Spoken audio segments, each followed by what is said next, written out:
I'll see you in the next one. Proper story is supposed to start at the beginning. Ain't so simple with this one. Now here's a kid whose whole world got all twisted, leaving him stranded on a rock in the sky. He gets up, sets off for the Bastion, where everyone agreed to go in case of trouble.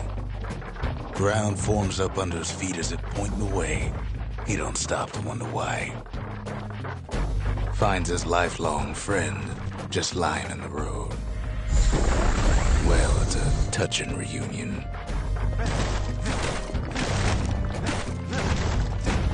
He sees what's left of the rippling walls, years of work undone in an instant, in the calamity. That a survivor? No, ma'am. It's a gas fella, forced out from underground. Kid pops him good.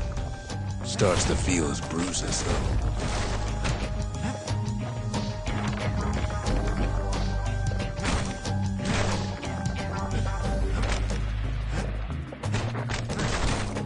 An old repeater falls out of the sky.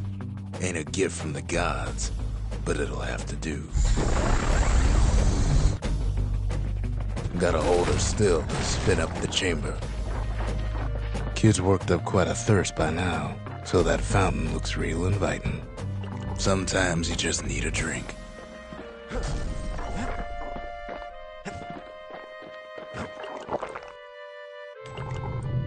A school of squirts tunnels up around them. Must have fled here from the mines.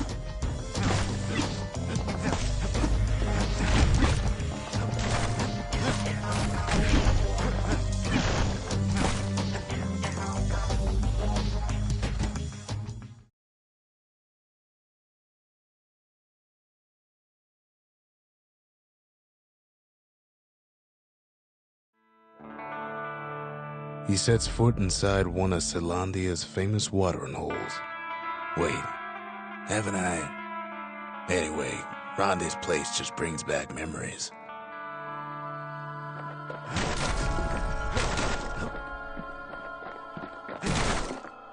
Then Kid finds his trusty shield.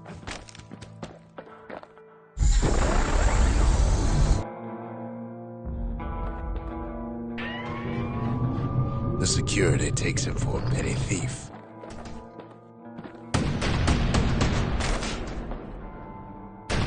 Clang. Shield saves his hide.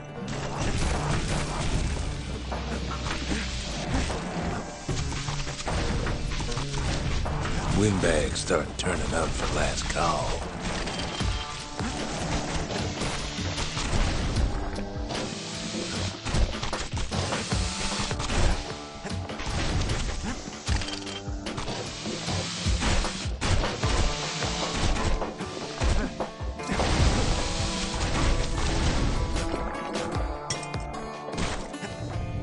More squirts start coming out of the woodwork.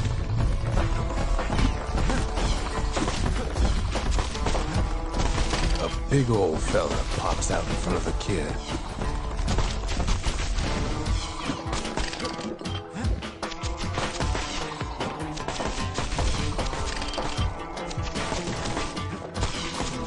Kid sees the way to the Bastion out the window.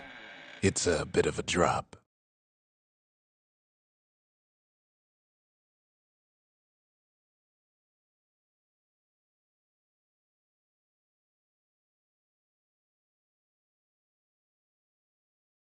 He gets a good look at things on his way down. He lands on top of a breaker's bow, and it ain't broke.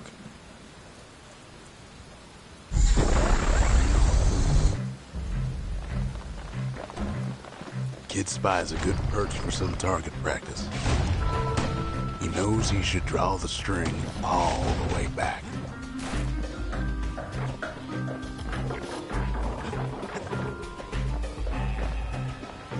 The kid pockets a memento from a breaker, once the fastest man in the land.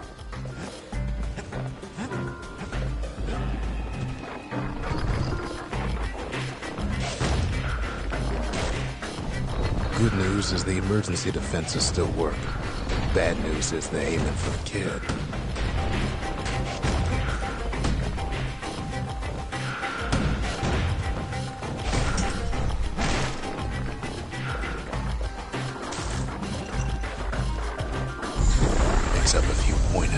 dusty old tome. He's a mighty fast learner.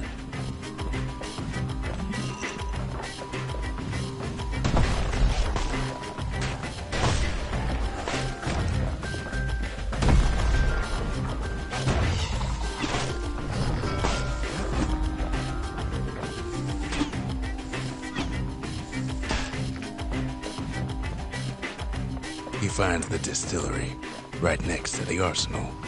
Tough part of town. One sip of the spirits in that distillery, and the kid'll feel like a new man.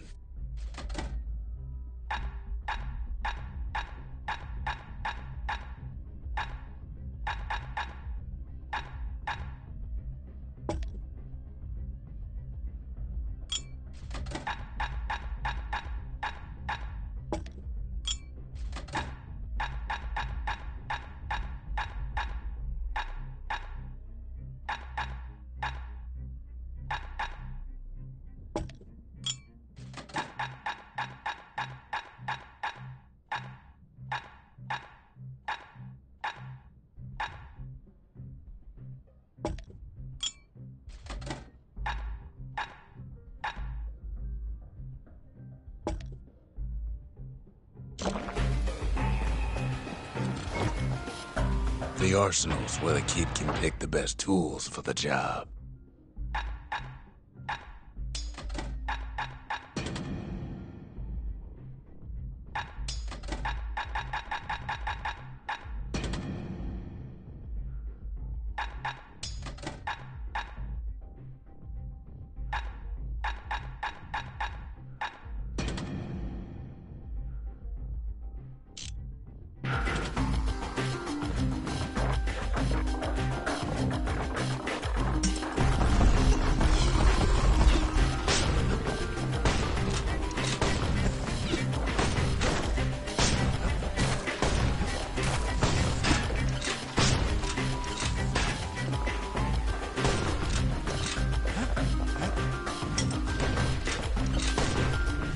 Some of them squirts birthing like crazy in a couple of corn bins.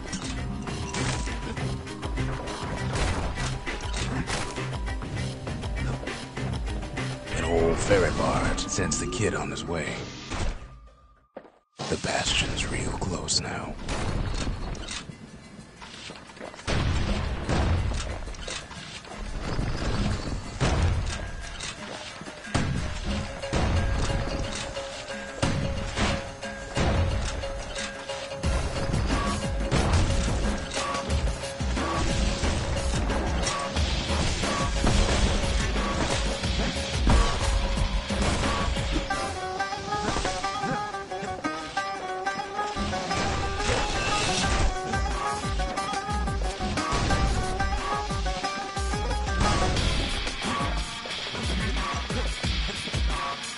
Kid takes a chunk of alloy. Smell of barley and spoiled blueberries fills the air. Scumbags. Kid maybe shouldn't have done what he just did.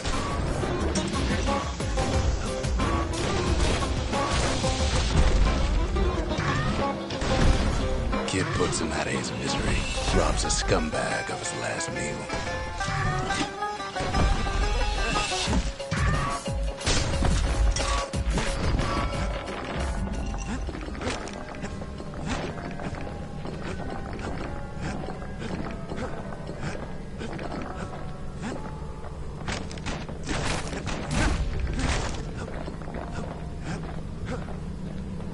Finds the core to the wharf district. He steals the city's heart. Might as well.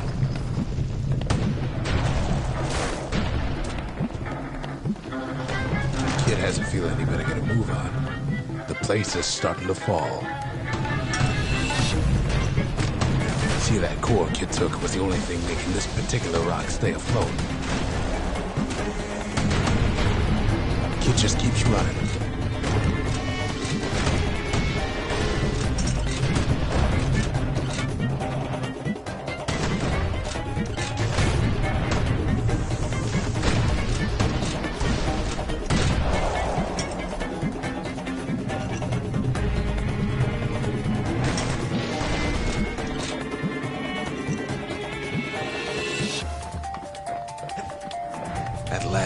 Skyway's in sight.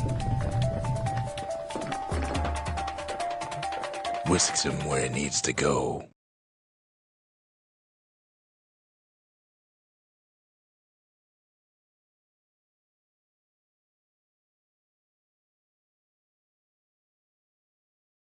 Now the kid sees something stranger still. His mind races. Did anybody else survive? Sure enough, he finds another. He finds me. We talk for a spell. There's a bit of the Bastion's power in that crest, enough to point the way to the cores.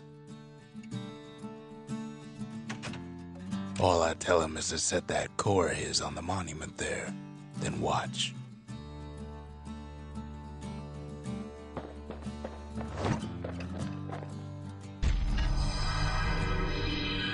And just like that, the Bastion comes alive.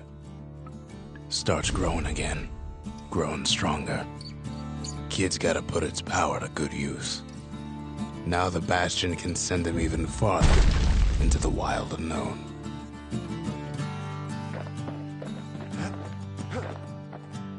Kid ponders what to build.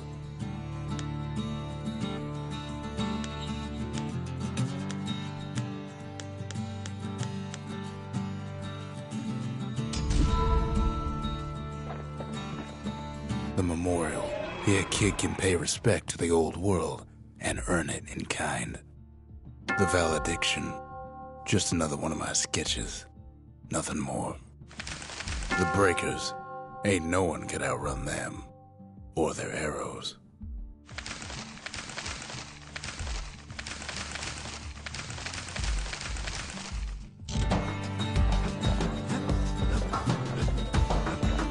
Kid don't know what's out there waiting for him. The Skyway. Now the kid can ride the wind to distant lands.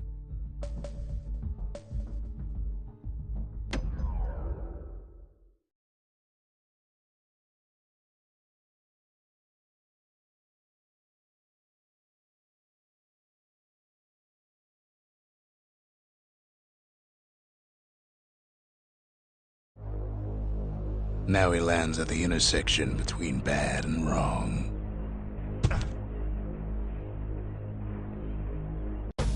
Ought to be a core down one of these twisted streets.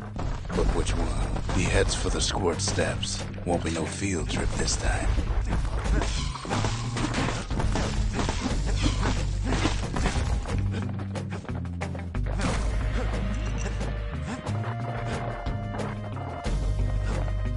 He heads for the east side, where windbags used to keep the local forge. They ain't pleased. No coal or alloy left to pay him for their efforts.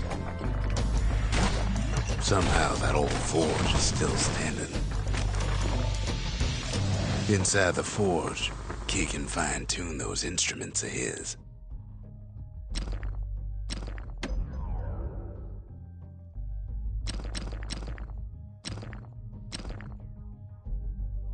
He put some finishing touches on the business end of that thing.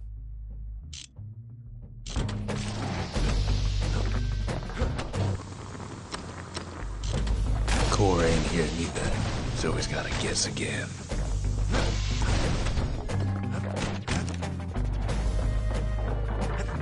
Odd place to find the likes of Percy the Snitch. Never much cared for that big wide grin of his.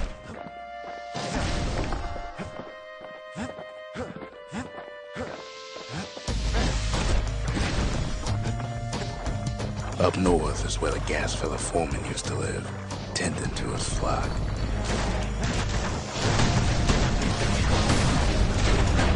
Keeps telling himself he better watch his step.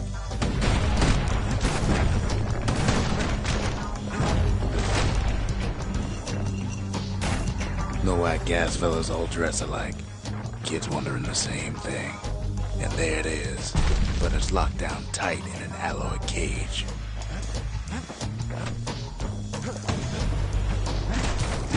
A blustery old foreman's keeping his fellas in check, almost like he's showboating for the crowd. Kid ain't ever seen an elephant squirt before. Scumbag can digest just about anything. Except for this. It's quick for slicing and light enough to throw.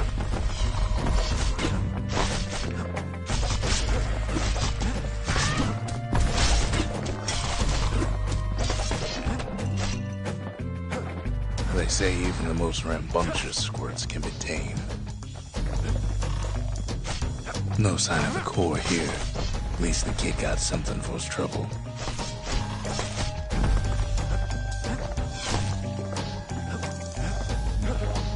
Them squirts just don't know when to quit.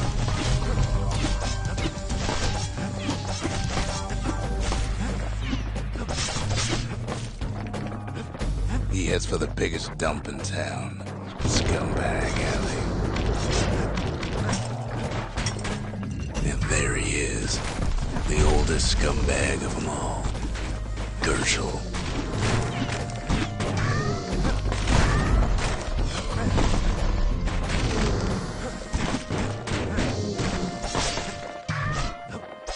Kid cuts up Gershel like a pineapple. Old Scumbag didn't feel a thing.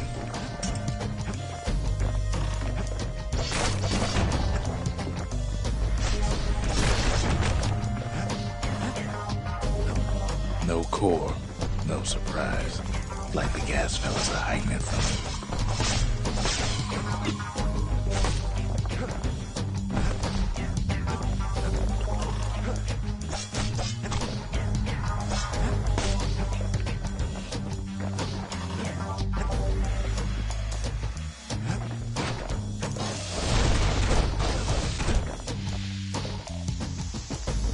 Squirts don't make the best of friends, but they can be useful at a pinch.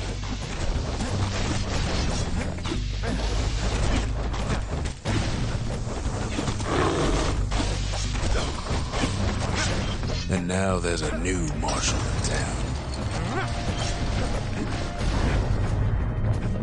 He hears the whole place groan, but it's too tough to fall.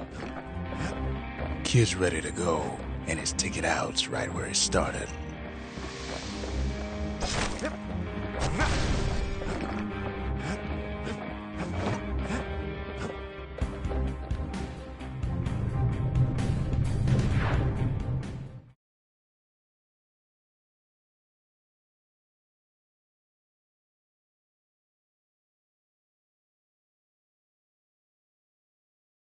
He comes back, just like I knew he would.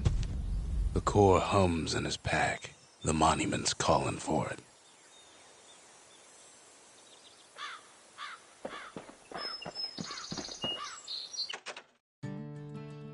The windbags used to be all right. Then the calamity took the floor out from under him.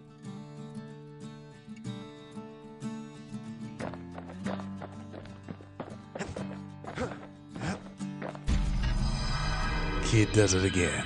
Only fair he decides what we build next.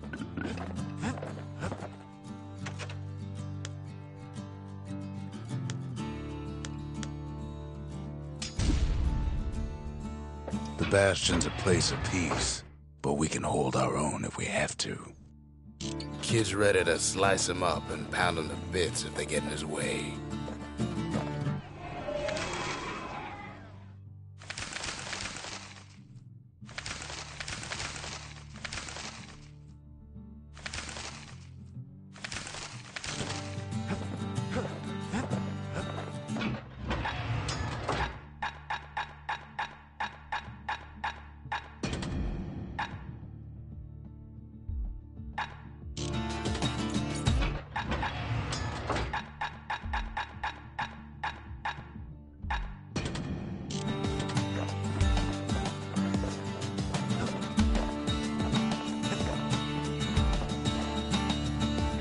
Picked up traces of other cores while the kid was out.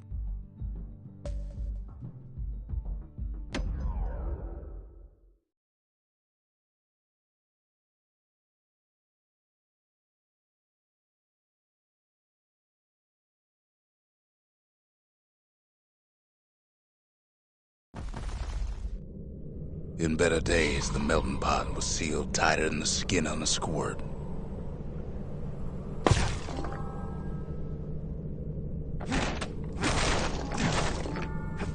Of all the plans to survive the calamity, it had to be stabweeds.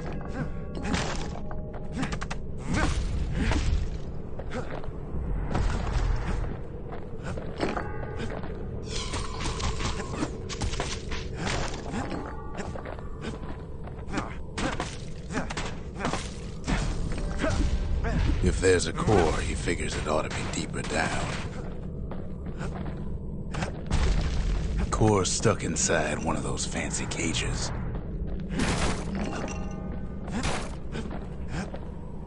No breaking a cage like that, but the kid tries anyway. Gotta find a way to spring it open.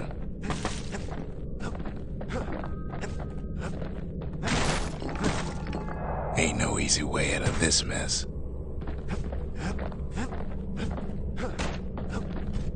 He throws a switch. Now what could possibly go wrong? Quite a bit, as it turns out. The cage starts lifting from the core ever so slow. All Kid can do is wait. Shipments start falling in.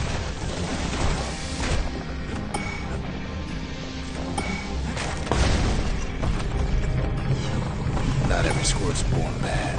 Some spring to the kid's defense. Judging by the movement of the cage, it's gonna take a little while.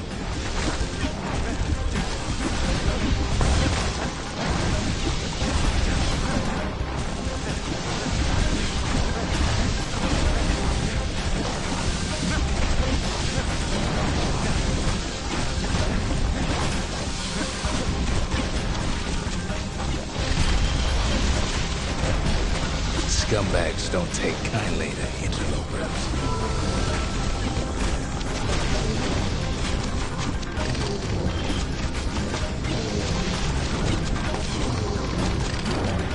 Even some gas fellas take his corner. Heard he'd pop that mean old foreman.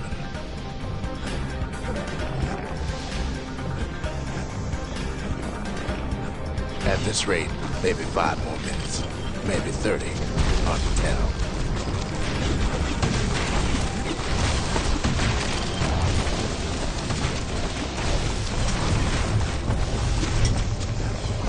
Squirts get real territorial around the core. Then a shipment of free samples shows up. It ain't all bad, as the kid finds some spices from the motherland, tax-free.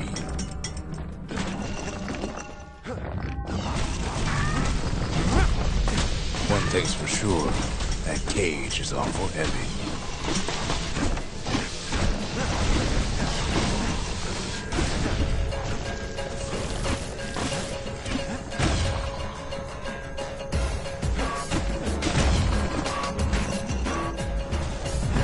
Troublesome scene, to be sure.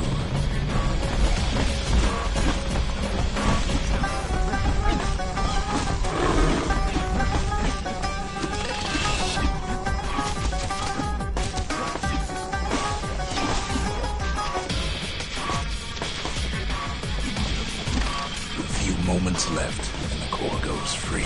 10, 9, 8, 7, give or take a few seconds. Finally, the core's within reach. And done. He's got it.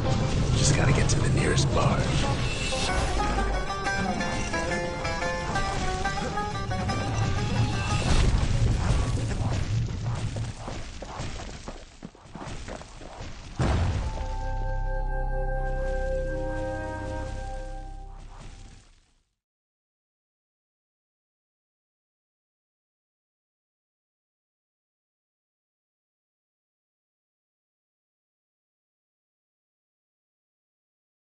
I still remember the look on his face after that one.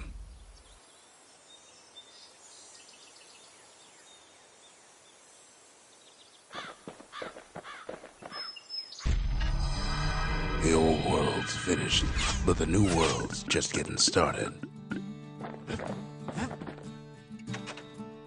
Folks voyaged across the boundless sea to found Caelondia. It was good living here for a while.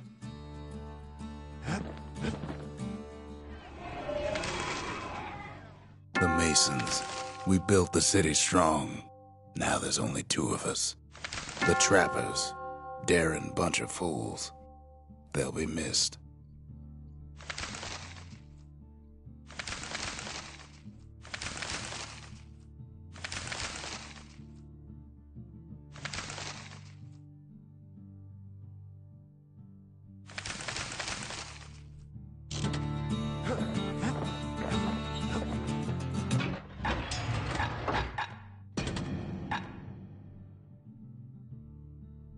A hammer and an army carbine. When I was a fighting man, I used the very same.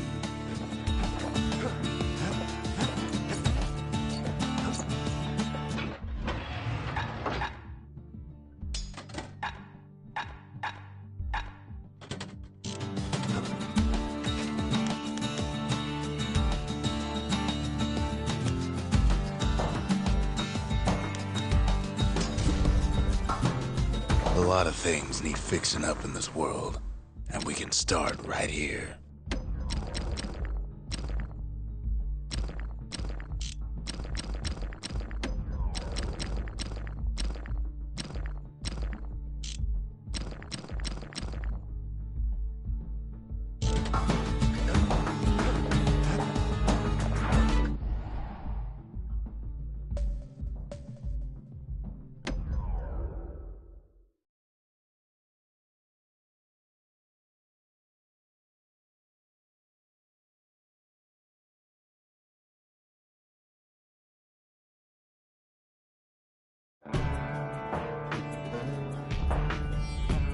Couples used to walk the sundown path.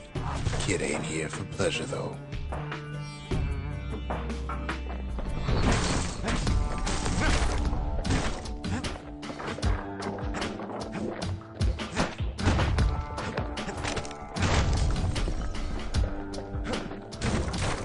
But then, somebody gets to the core before the kid.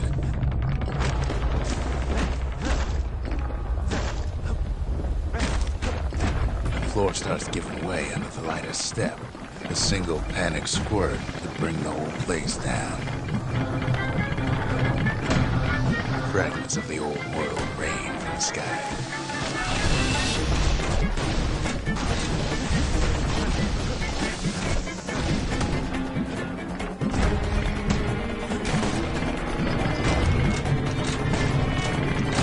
Stray valuables are lying everywhere. Kid thinks twice about risking his hide for them. Security's all fired up.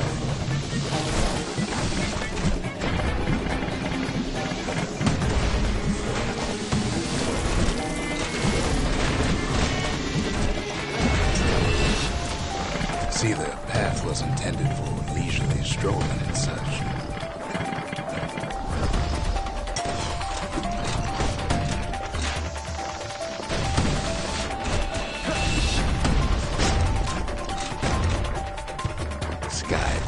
Link the path together. One of their bridges whips the kid along.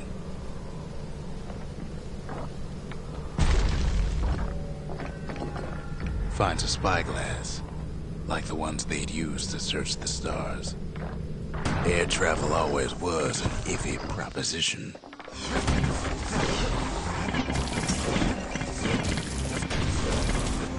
But Calamity changed everything, even where the wind blows.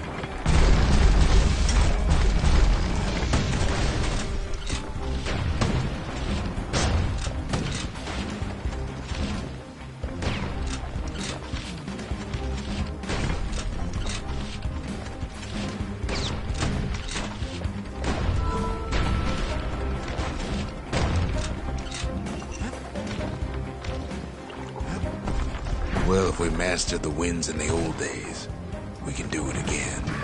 But the question is, who else could have taken the core? Well, Ain't no survivor stole the thing. Scumbag ate it by mistake.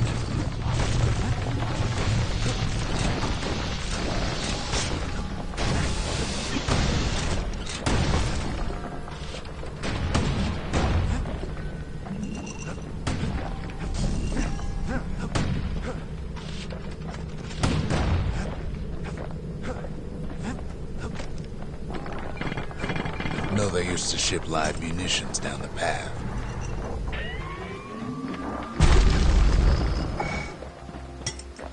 These wires to toss those things plenty far away.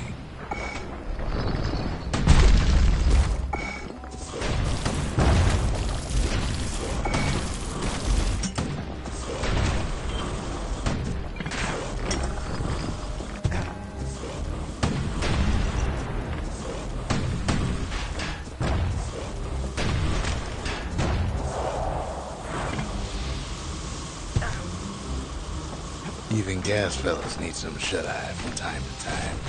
They get real cranky.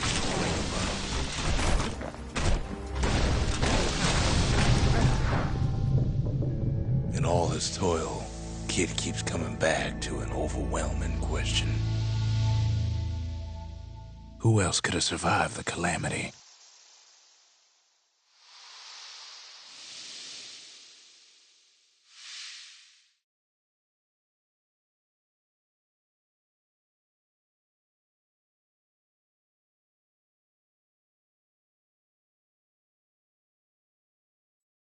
So he didn't find the core that time, but that ain't about to stop us.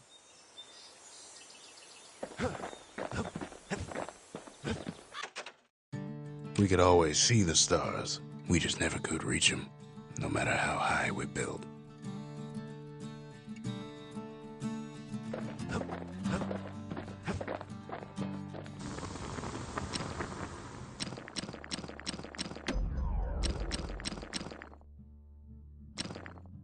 Taught him a little something from my days on the front.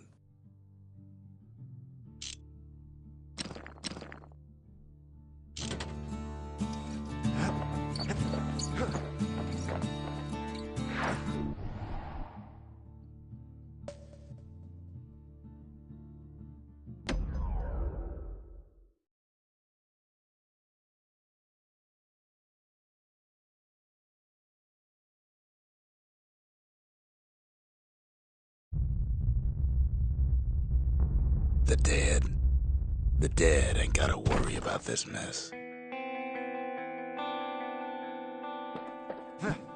The calamity took everybody after all. Kid sees it plain, frozen faces all around. You don't much care to see him, not like this.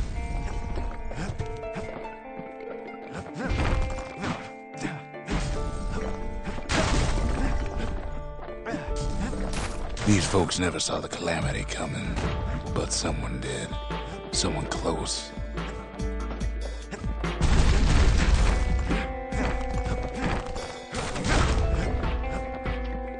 It was someone like him. Something so familiar about that man. It's a snag or two trying to get to him. He ain't about to stop, no matter what. He's got so many questions after all.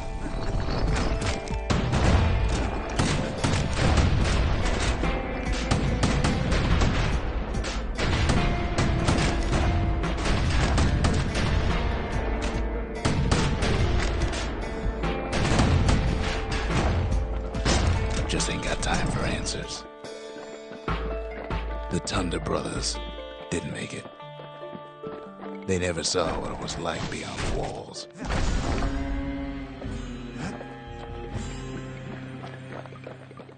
Nordy the bird boy didn't make it. The Jawsons, they didn't make it.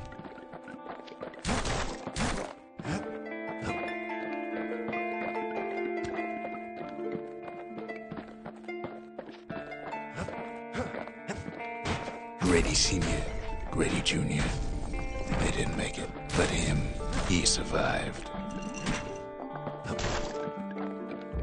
Kid finds proof enough that man ain't from around here.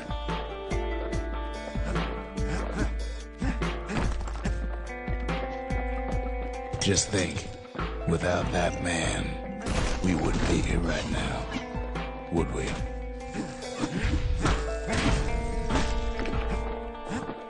The Corps survived well.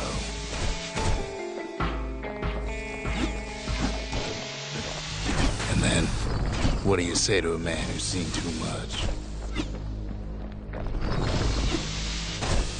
Kid hasn't a clue, but he says this. Can't do nothing to get his attention. We have to go. Please.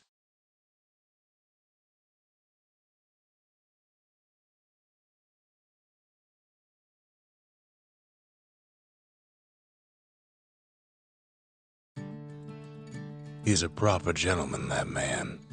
His name is Zolf. No hiding he's an Ura. Folks like him ain't never been a common sight in Caelondia. He's relieved to see a living face or two. The kid and I introduce ourselves in kind. Both to him and to each other for the first time.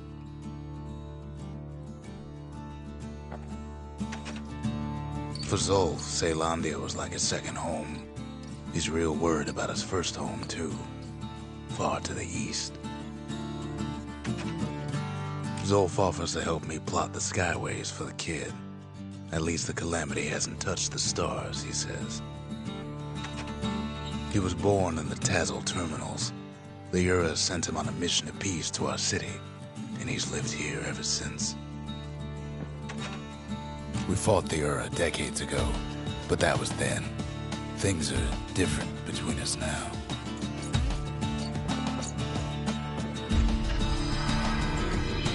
The Corps, they remember. That's why this place is coming together. That's why things are gonna be all right.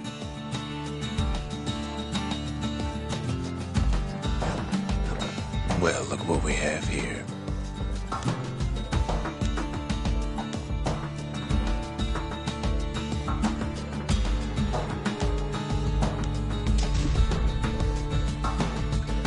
Behold, the Pantheon.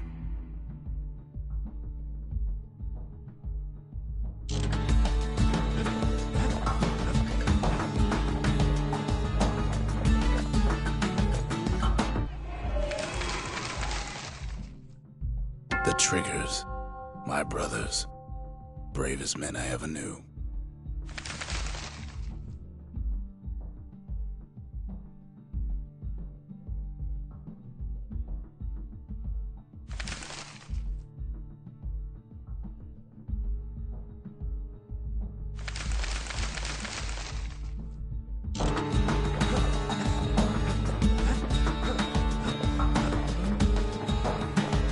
We tracked down a couple more Corps near the edge of the city.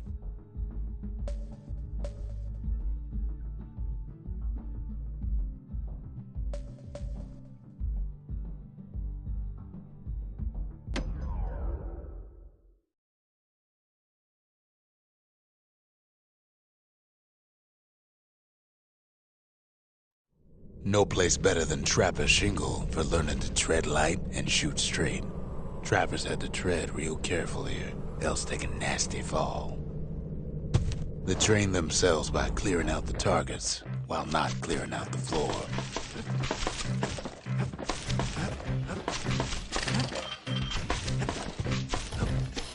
Any good trapper knows never to take a step till the time is right.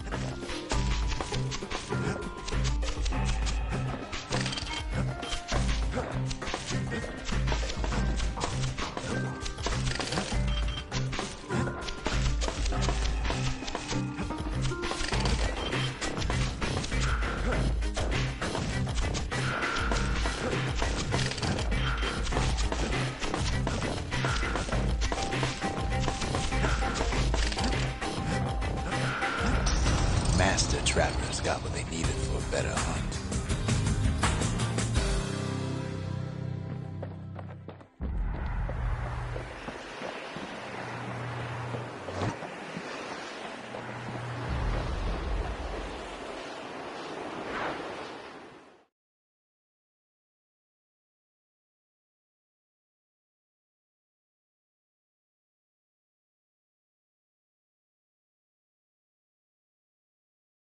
The trappers would have been impressed with how the kid handled the shingle.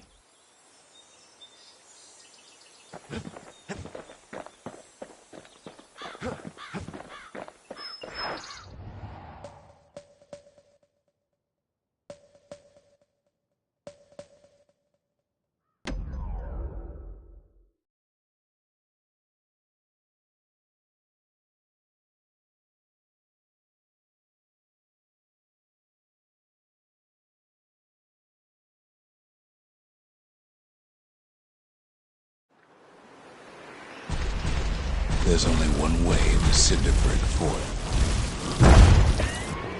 The hard way. Sure, the city marshals may be gone, but now the fort's crawling with windbags.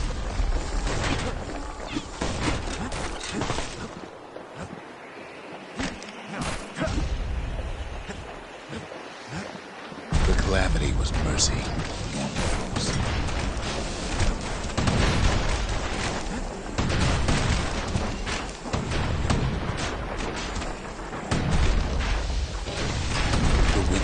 Ain't so lucky.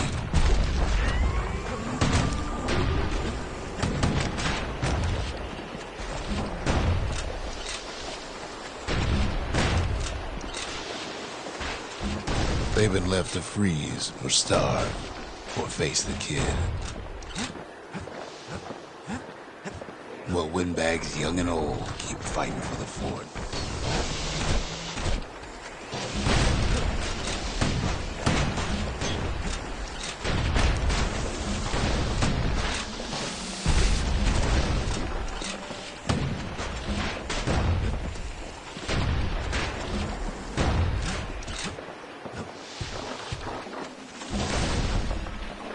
At least the marshals left the kid a parting gift. Something the windbags just can't handle. Something that'll punch clean through their greasy hides.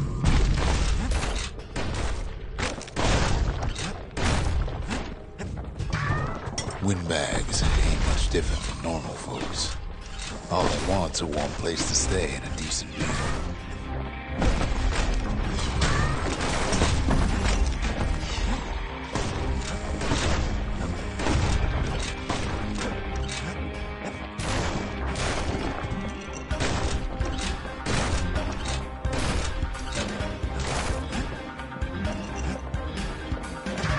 The calamity drove the windbags topside.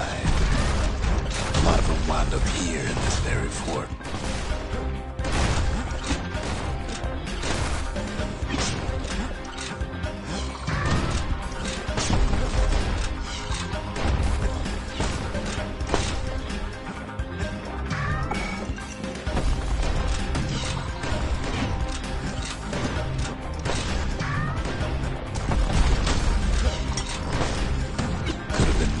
Business underground like in the old days.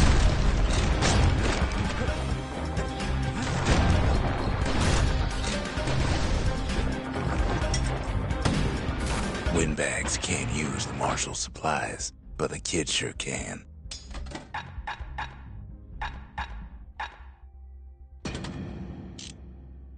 He stashes the marshal's prize, goes back to something more his style. As for the windbags, Cinderbrick gave them enough heat and metal to munch on for a while. Though the fort ain't theirs by right. Can't blame them for wanting it, though.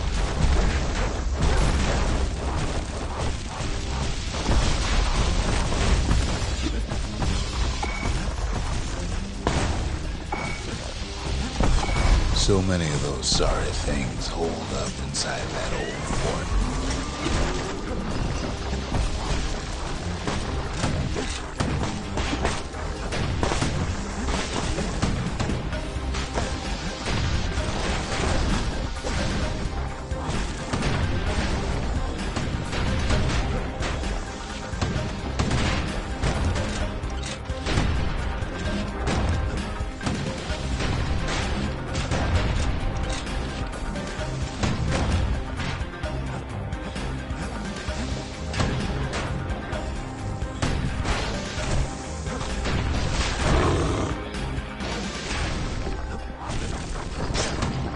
Kid's stash of grenades is there for him if things get even worse.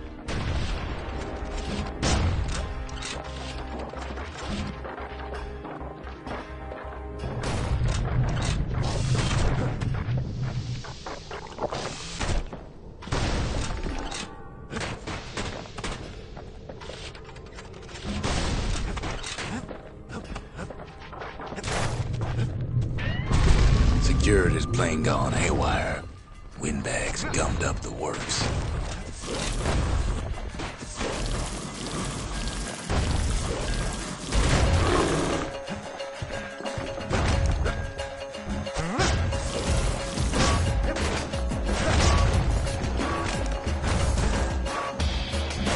Kid ain't afraid of getting burned.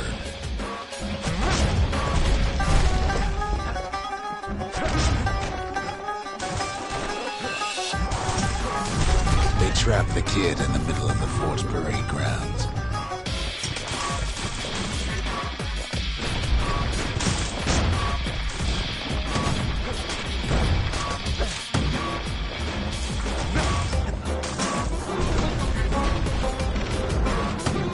Then they bring out Plutus and Glandon, all their scumbag uncles. Kid takes down Plutus. Maybe it was Glandon. They got something to gain, only their sorry hides to lose.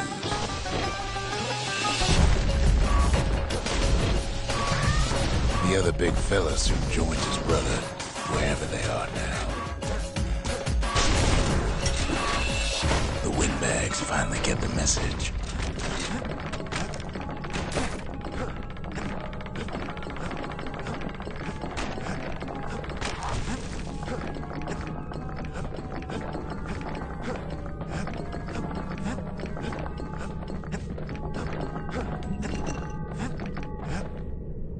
Kid used to dream of getting Marshall's badge, but not like this. And now ain't nothing left for nobody down at Cinderbrick Fort.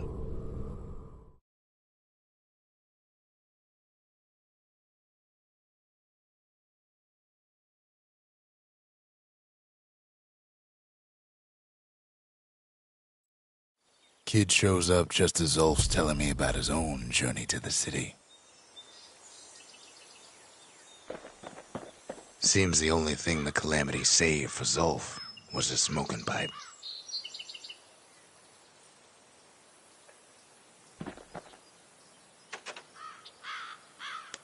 Zulf brought his antique smoking pipe all the way from the terminals.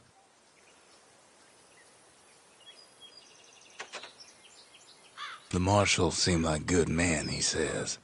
They treated him with dignity.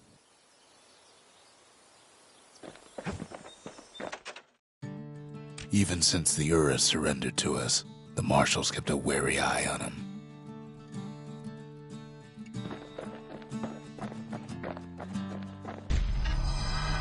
Zulf's travels ain't much compared to what the kids had to go through for all this.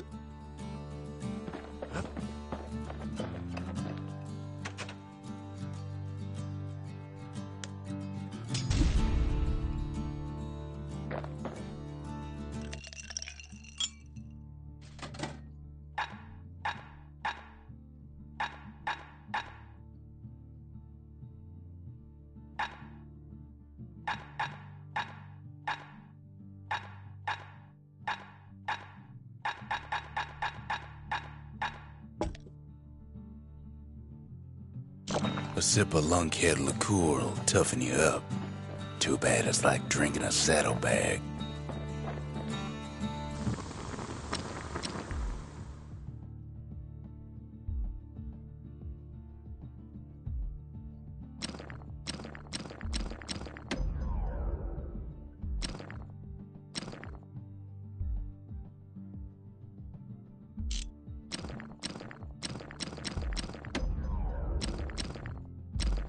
To fix a brusher's pike, you just need a good length of knife bark. Don't want that thing leaving your hands until you decide it's time. Gotta make sure the pointy end's fastened on real tight.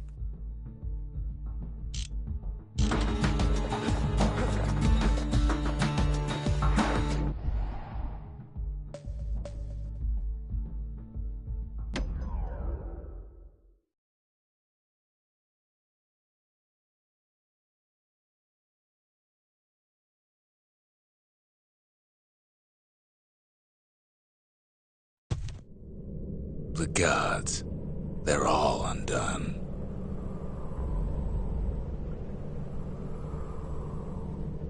Kid says a little prayer anyway.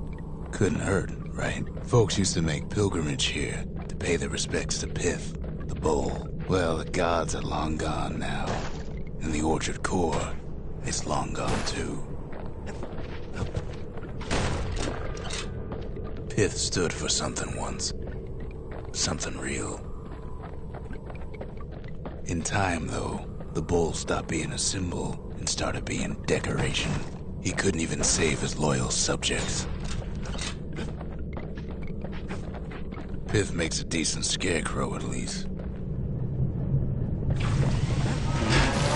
Then Pith lights up like a rodeo.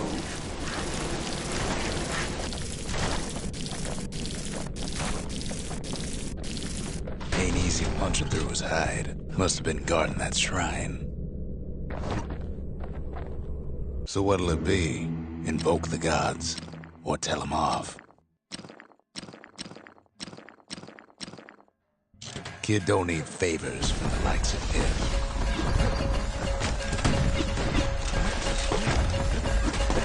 Well, if the gods are alive, they must be plenty sore. Popping windbags is hard enough. The gods can make it even harder.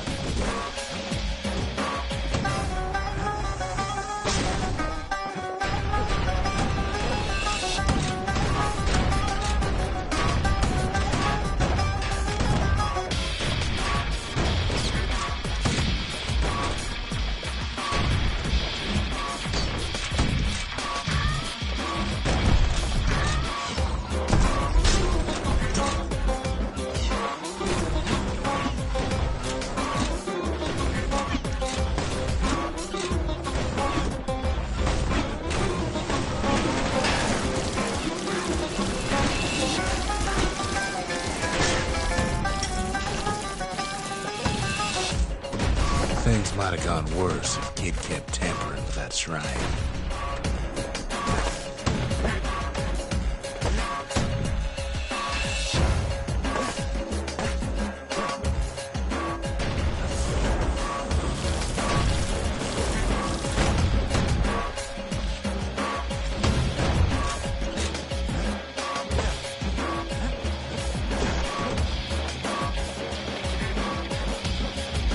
The gods don't care about trinkets, but the kid ain't no god. Kid ain't found a core, but at least he found Zolf's precious shrine. Pith Orchard. Place is a dead end in more ways than one.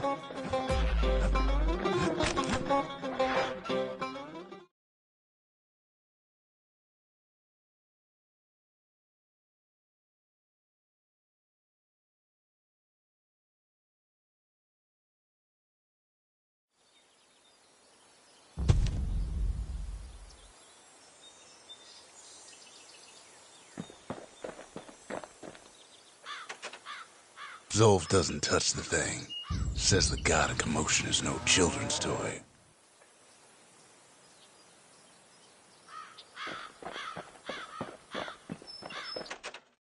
The Ura feared the gods.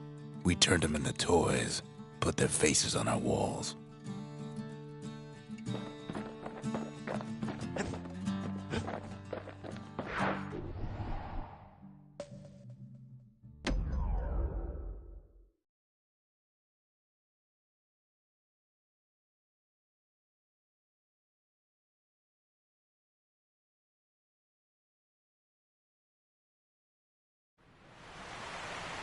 The Langston River flowed free and wild till the calamity drank it all up.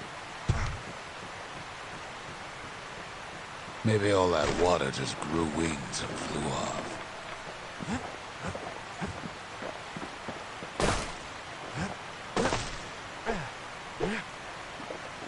Riverbanks swarming with windbags.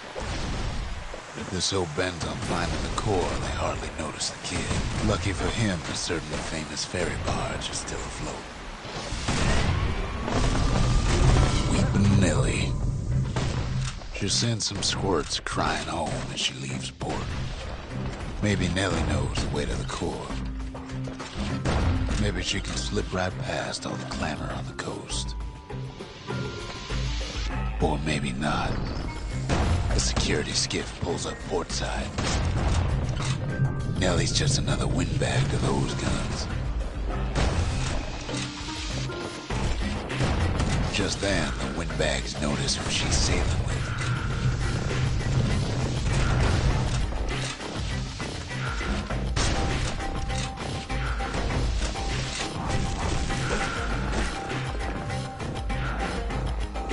They try to cut her off.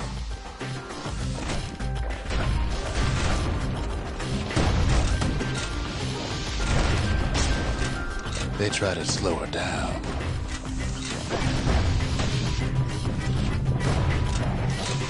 They try to knock her out.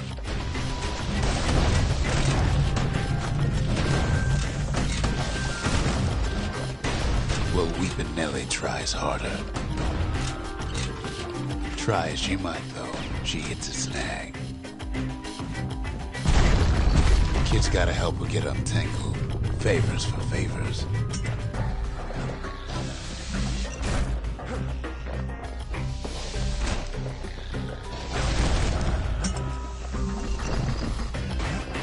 At least she picked a good spot for a break, because the core's right there.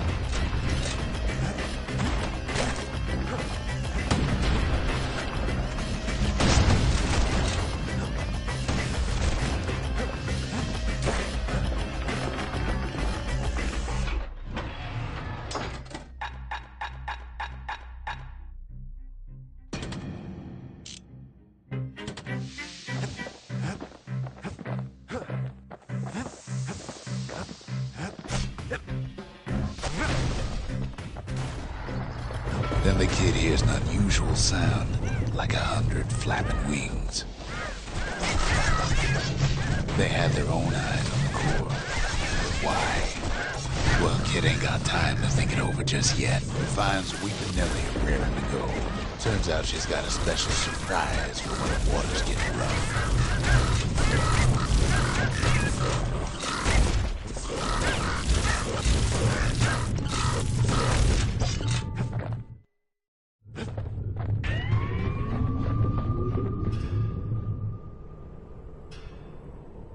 She's gonna need a little help with all them peckers. Crafty things think they're king of the roost now. Rest of us only wish we could fly in times like these.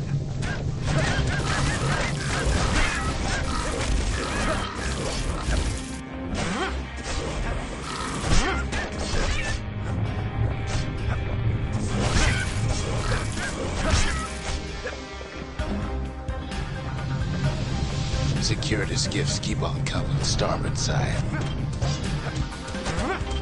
Don't seem to care what they shoot, as long as they hit something.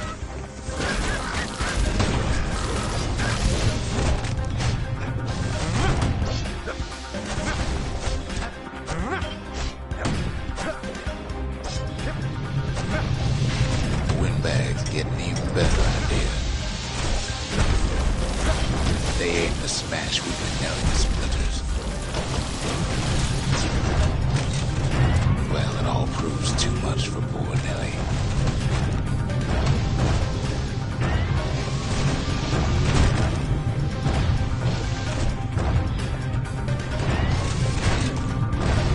She's just gotta make one last stop.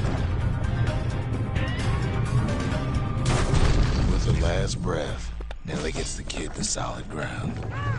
Solid ground in pecker country. Seems a calamity ain't hurt the peckers' appetites. They want that core real bad. Might be they want it just as bad as a kid.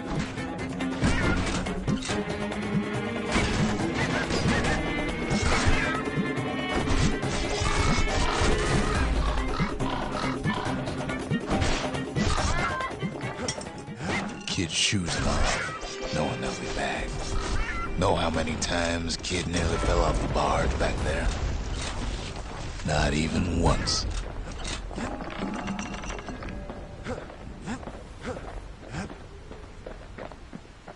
Now, listen close. You should remember this next part.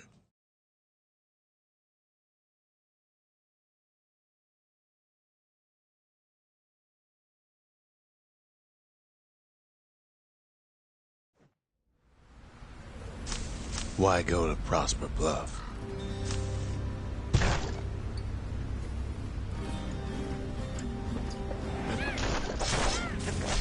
Used to take an enterprising man or a plain old fool to venture out that far.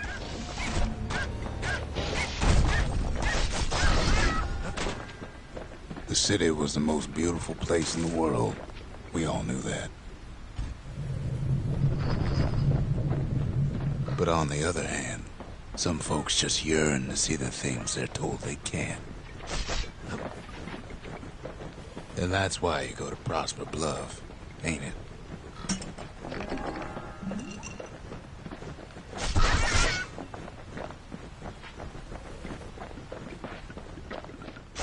The other kid hears something he ain't heard in a long while.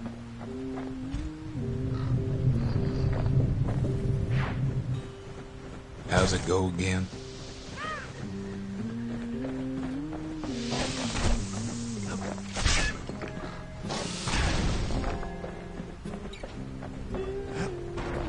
That's the one. Timeless.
Well, no point explaining what happens next, right?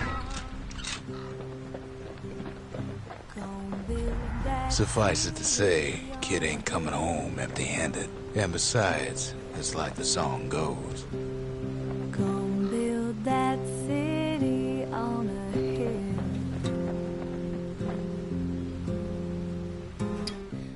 They'll be here before too long.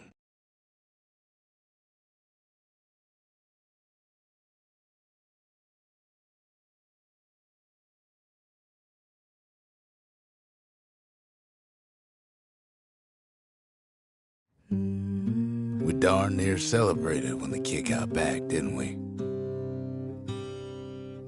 Zolf never thought he'd see a fellow Ura again. We become fast friends. Calamity has that effect on people. But there was more to be done. There was one last core to find.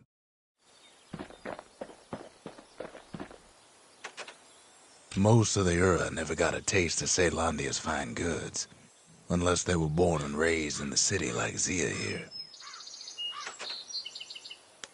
Girl tried to run away from home one time, but the marshals stopped that, didn't they? So many secrets in there and she can't even read it. Her father's own journal. Sure, the world's all gone to pieces farther than the eye can see, but leave it to this gal to point out the amazing view. If only I'd known half the secrets of the Calamity were tucked away in that book, I'd have worked to translate it right away. A scientific journal written in Zolf's native tongue. He learned so much from it. Too much.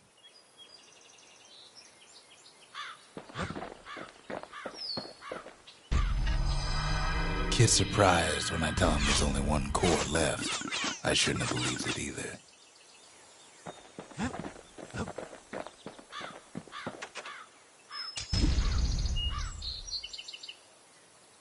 The lost and found. Here, kid takes fragments of the old world and makes them whole again.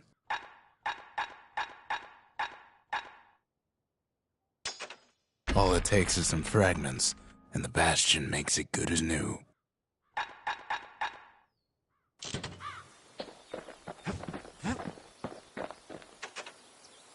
I try to let the kid down gently.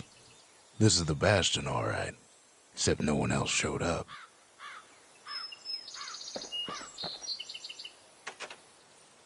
We all lost loved ones in the Calamity, he says.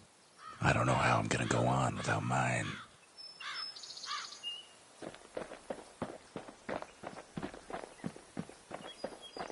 We track the final core beyond the city to the wilds.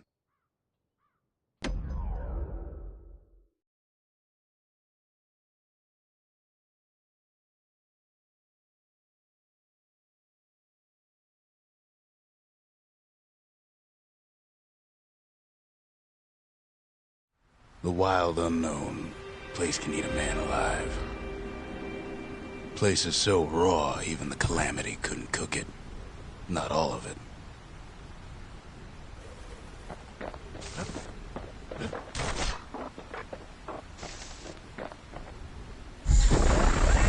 Know what's better than having a slinger pistol in a fight? Having two. Kid's faster than a slinger with those guns. Good thing pincushions can't see where they're shooting. The Techers got the core, like they're building a bastion of their own. The welcoming committee scrambles to attention. Didn't expect the kid so soon.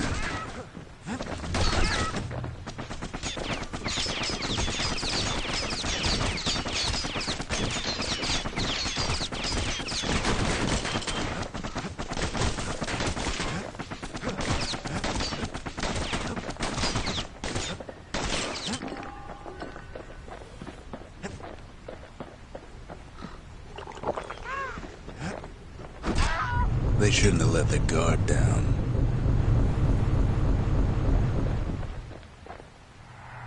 Getting that core was one thing. Getting out's gonna be another. He digs his way out of the clearing, but the wilds won't let him go without a fight.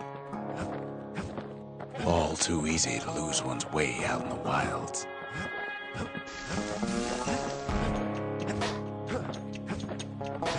Wallflowers survive the Calamity.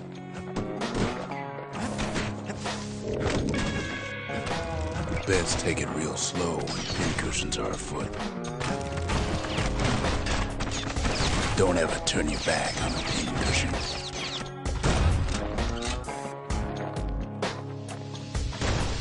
A handful of windbag shipments made it out this far.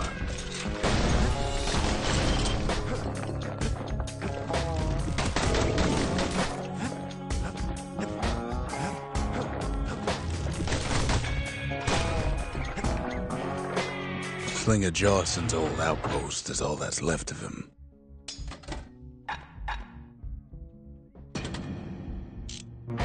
Kid sticks to his old standbys.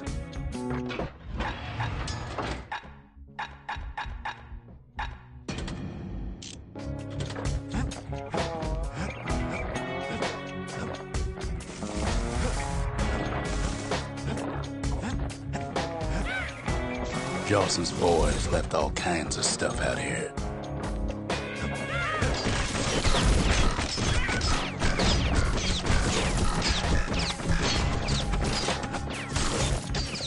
Then Kid gets the feeling he's being watched.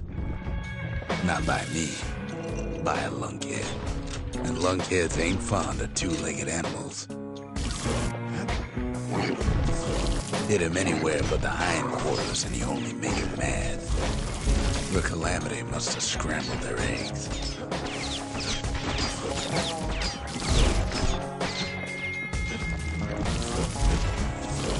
He's anxious to get back. Leave it to the kid to make time for stomping swamp weeds. Wild green vine apples about the only good thing out here.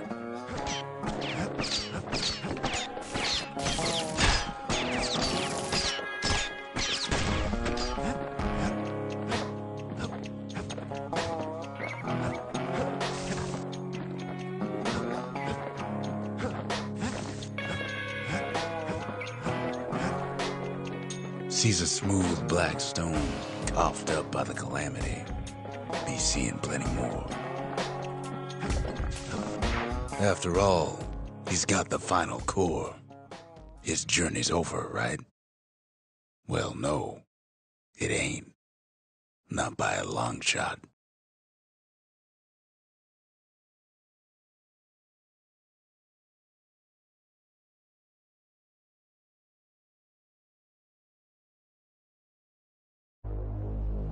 Kid knows something's up when we ain't there to give a warm welcome. See, Zolf and I were just wrapping up a heated discussion.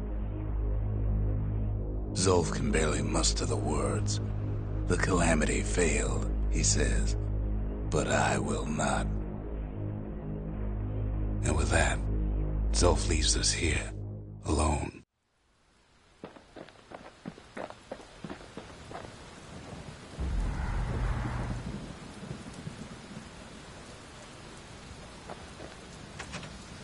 When Zolf got through reading that journal, he just snapped.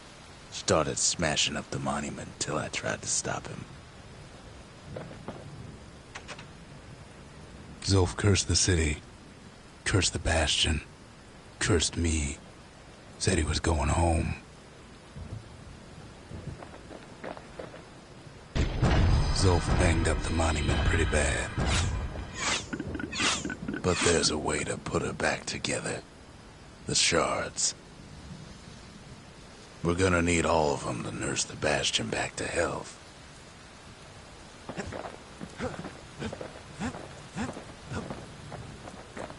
The city brought the shards to the wilds. Now the kid's gonna bring them back.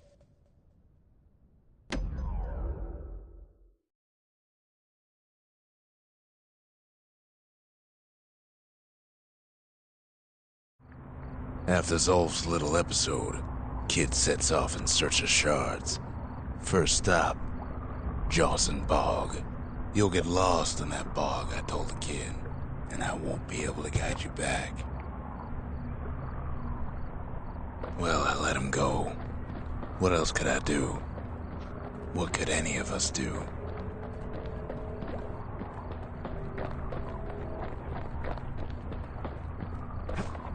Zolf put us in a real bind. Hurt the Bastion bad.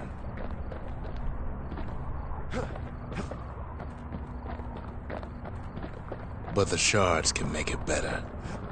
They're like smaller doses of the core's medicine.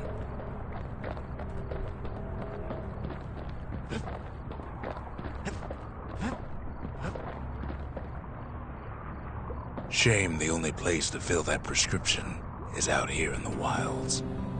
This place is intoxicating.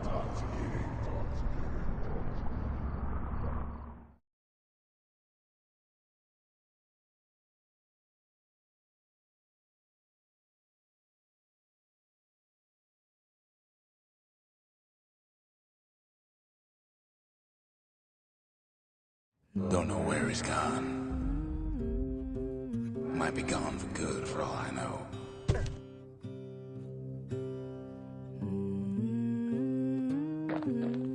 Wherever he is, it's somewhere I've never been.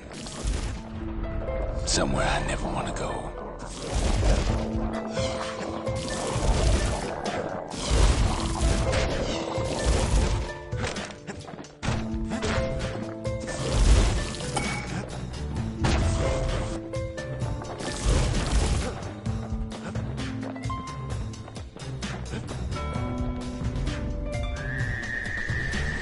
The dead welcome him with open arms.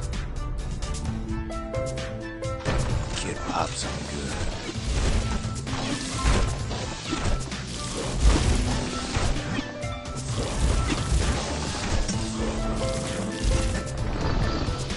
That a survivor? No, ma'am. It's a lonesome ghost of a gas fella.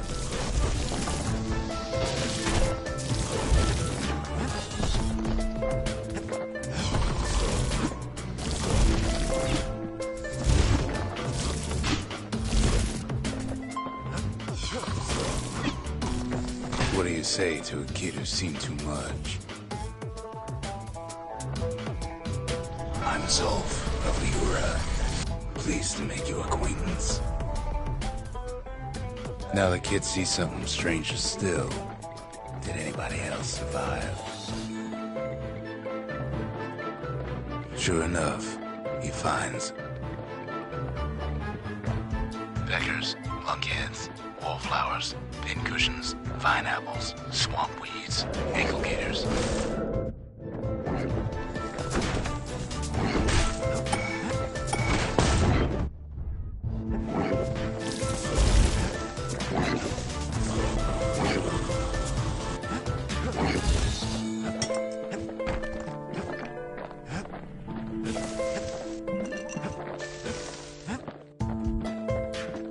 Now the Bastion can send him even farther into the wild unknown. Kid sets foot inside one of Ceylondia's famous watering holes.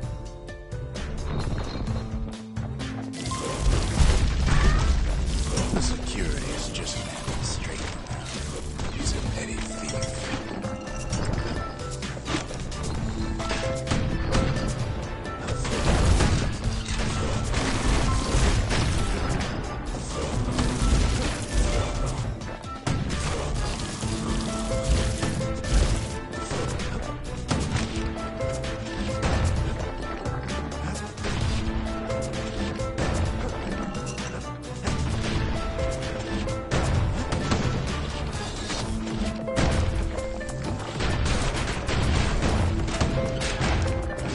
Succeeds where the calamity failed.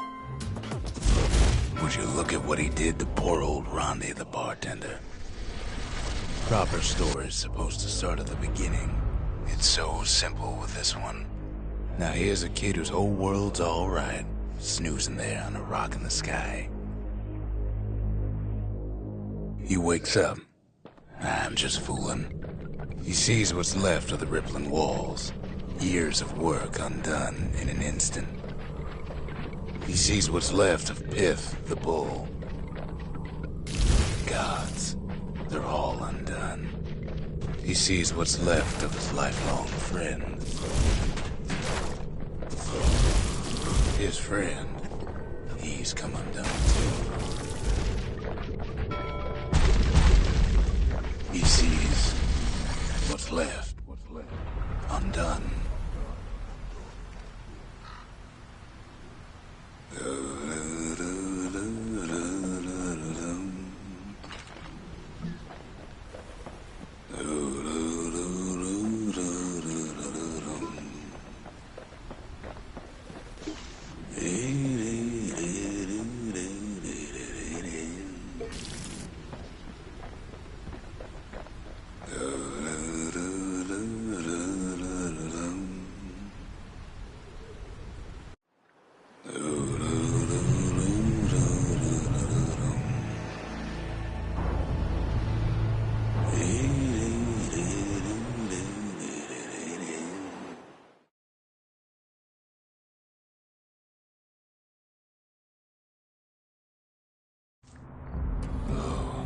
near lost my train of thought just thinking about that place.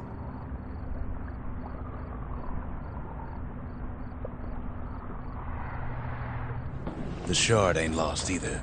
Not anymore. Now to find a ticket out of this hole. Disgusting things.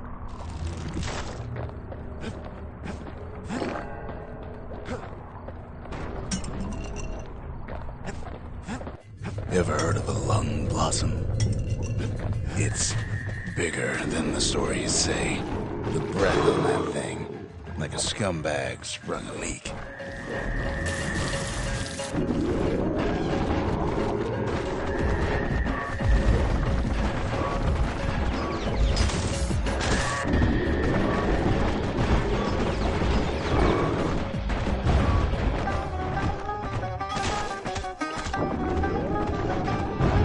They say one whiff of lung blossom can make you lose your mind.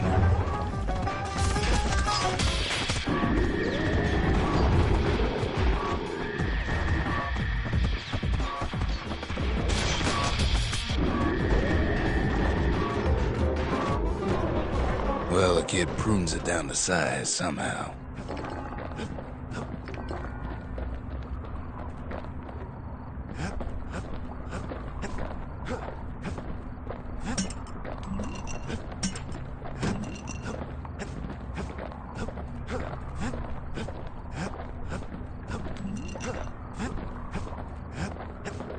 Mother only knows what happened in the bog.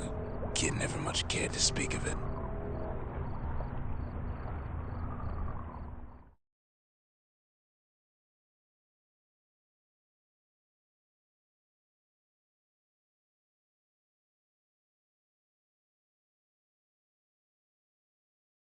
A shard is like a poor man's core, but beggars can't be choosers.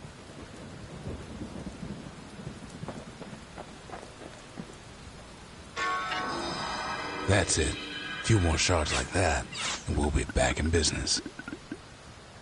A single shard can breathe new life into this place.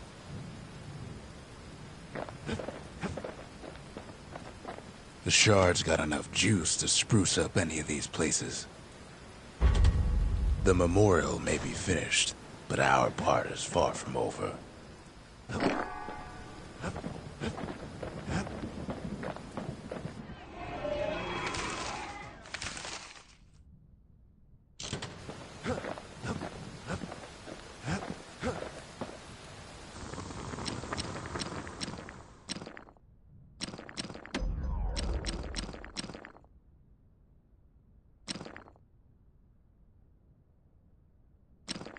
That thing wasn't always meant to be a weapon, but there's no denying it now.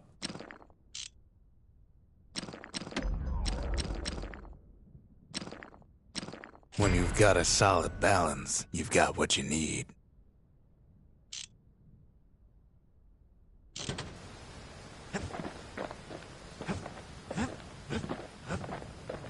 The city tried to use the shards to stake out the wilds. So much for that plan.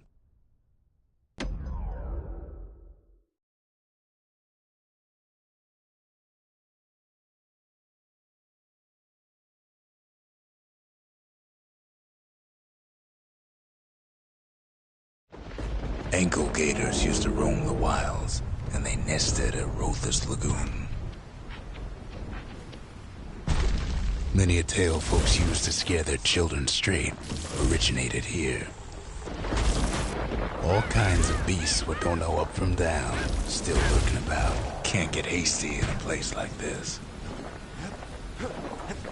These beasts, they don't like company.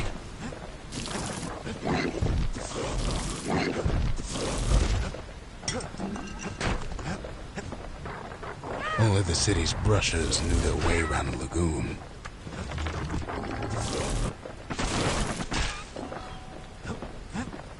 Even the brushers learned to fear this place.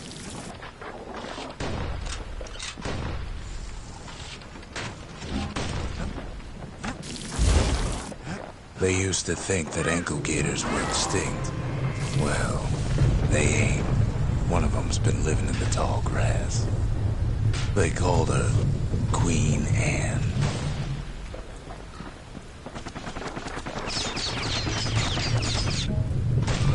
The lagoon's got plenty of other dangers, of course. Turns out Queen Anne got a hold of a shard. Ankle gators love shiny things. Know what smells worse than an ankle gator's breath? A stinkweed.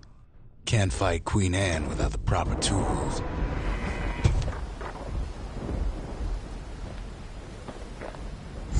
Brushers use their pikes to keep their distance around here. Now the kid can do the same.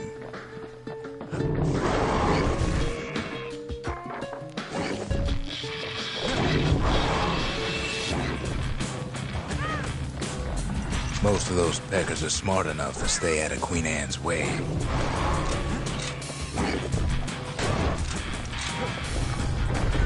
Sharp sticks make Queen Anne nervous, so she backs off a bit.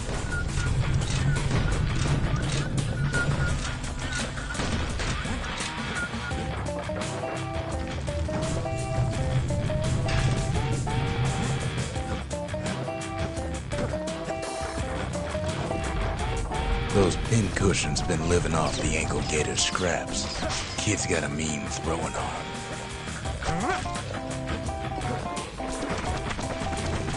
Queenie leads the kid into some kind of twisted trap.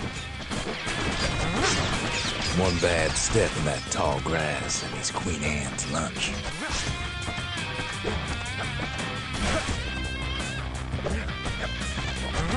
He holds his ground. Seems the Queen's running out of options. Still no sign of the shard.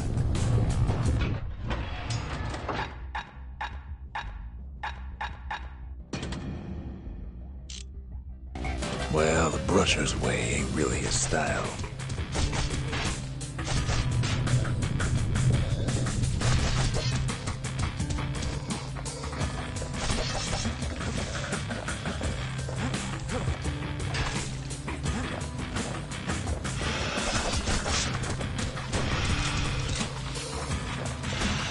Queen Anne can't fit down some of these narrow paths.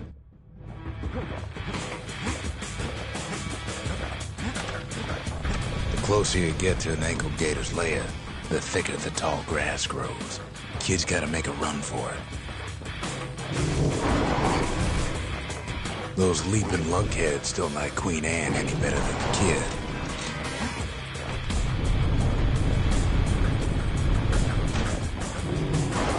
That old gator's right on his tail.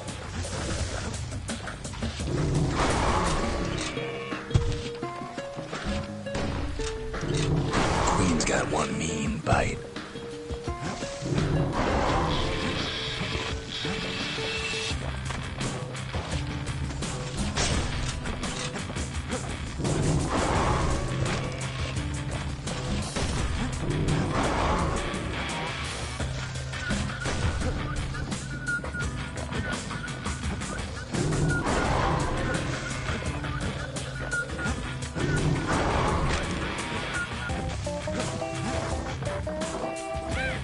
Queenie must have scared a bunch of peckers out of hiding.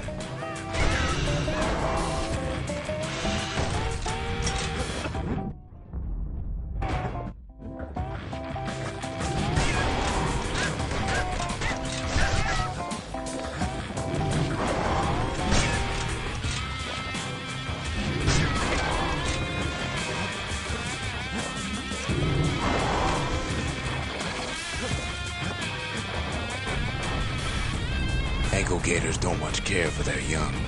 That's why there ain't many around. Wanna know how to find an ankle gator lair? They use a kid as bait.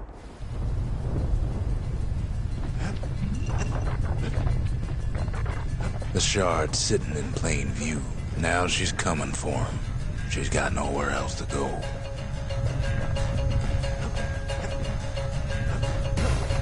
They say if you run across an ankle gator, you better keep running. She's starting to get annoyed.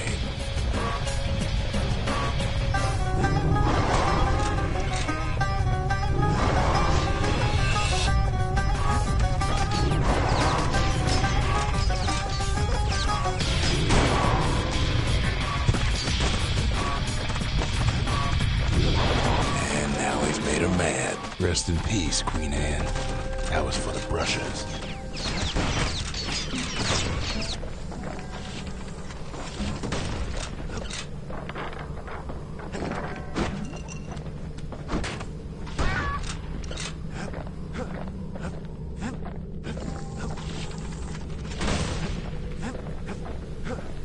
He's got it, and he's home free. Kid's done what needed to be done.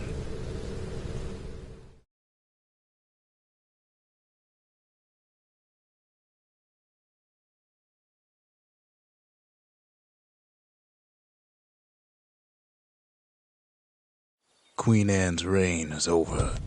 We even got a crown jewel.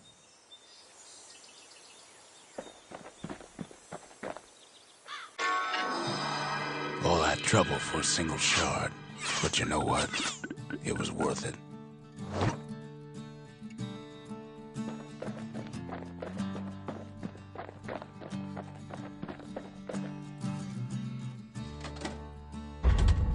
We need an awful big lost and found under the circumstances.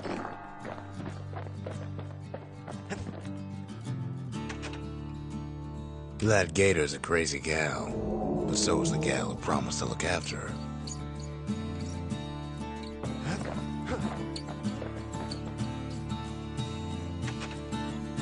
They said Queen Anne was just a folktale.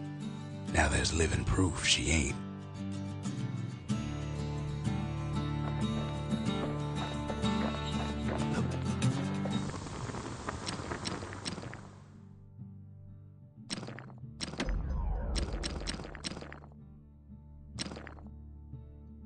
A brusher's pike can cut to the bone, but that one can cut through it.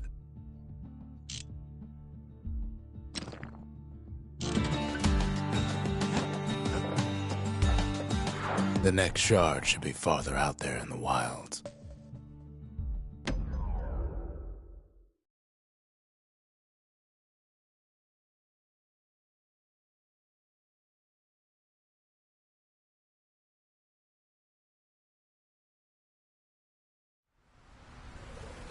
Know how Caelondia became the richest city in the world? 2 words. Point Lemaine. If the wilds could ever be tamed, it's gonna happen right here.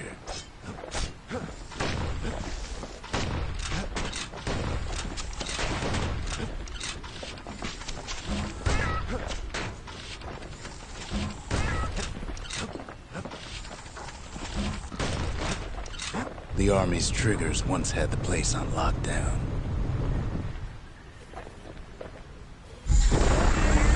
Kid might as well pick up where they left off. Blam! Just like my fighting days. Gun like that can even put the wilds in check.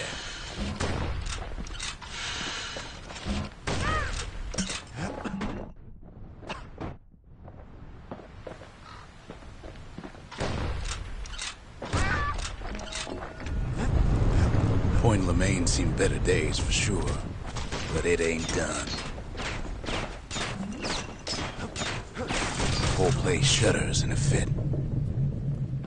The grand rail of Point Lemaine, not only is it still there, it still works. Of course, it's no longer shipping hides and alloys and spices, but it can give the kid a lift. Just as long as he can stay clear of the trouble on the tracks.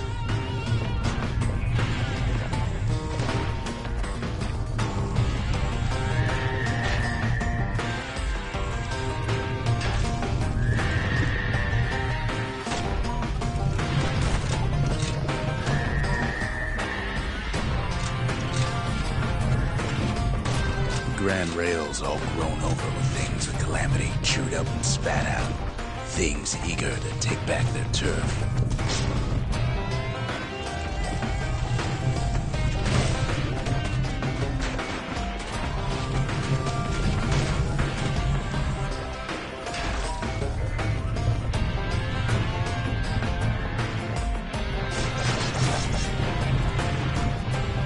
Kid lets a few of them slip by.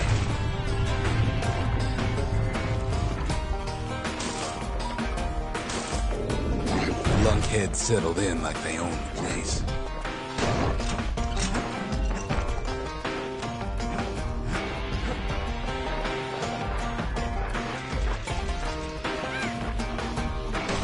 Takes fancy footwork on the rail, but with wallflowers coughing fungus everywhere. Only one way to cure a cough like that.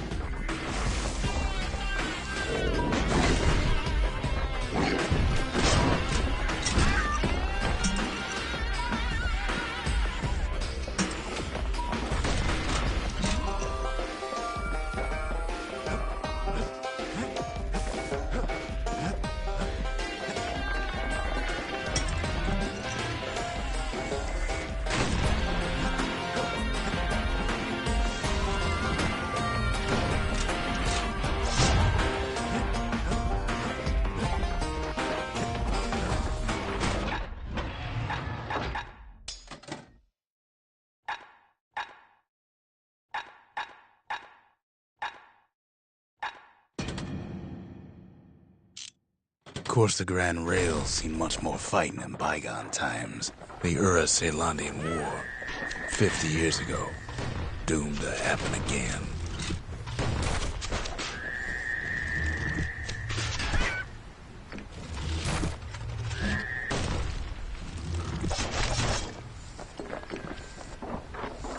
It was right here that Zulf's Ura forefathers decided to mix it up.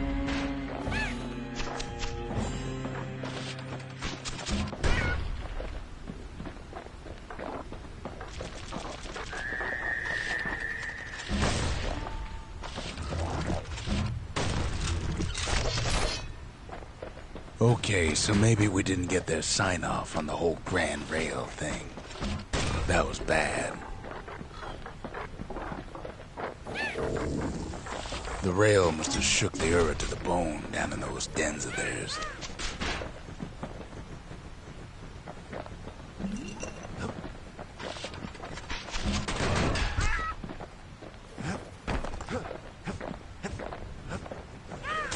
Well, the rail won't last much longer now that the kid took the shard. It's still got one good run in store for him, though. All the rotten wood there on the rails turned it into Swampweed Central.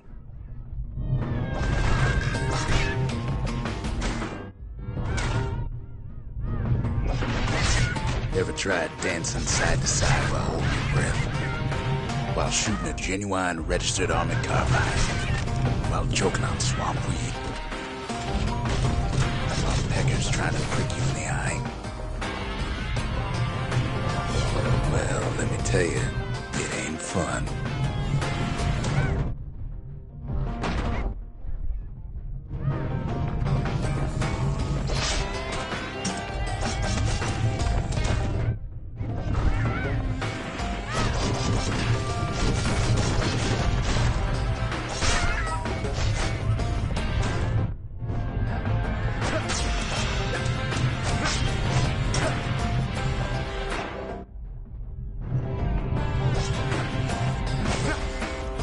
Then, at last, it's the end of the line.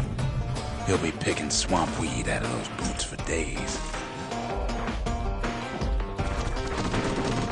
Turns out he's got company up at the rail station, waiting for him.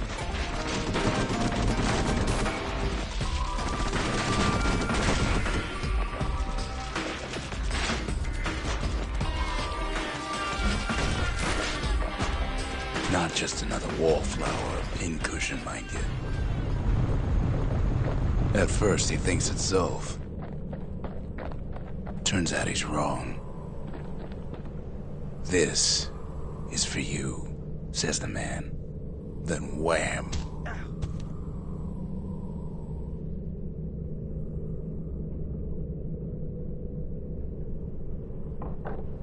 When the kid comes to, the man's long gone. But something else is there. The only words kid recognizes on that parchment are for Zia. Well, what's a kid to do? He took the shard, he took the hit, and he took that note.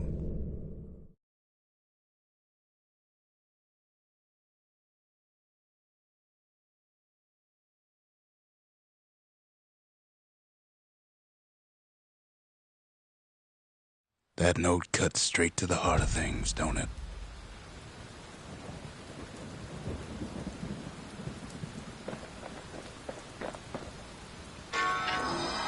It ain't too late to unlock the potential of this place.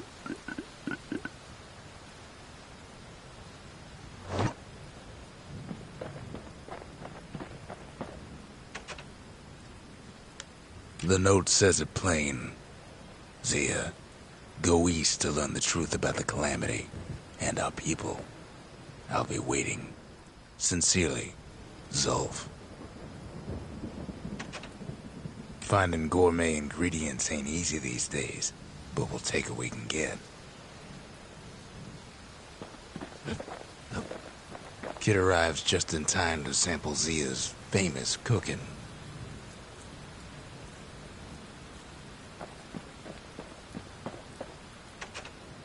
Zulf's messenger was one of his people. Wonder just how many of them survived, and what exactly Zulf told him.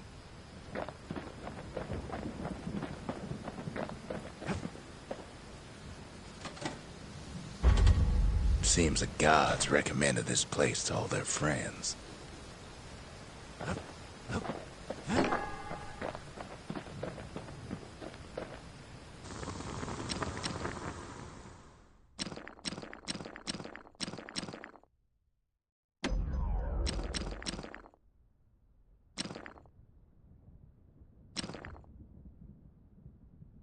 The Armada sure could have used one of these back in the day.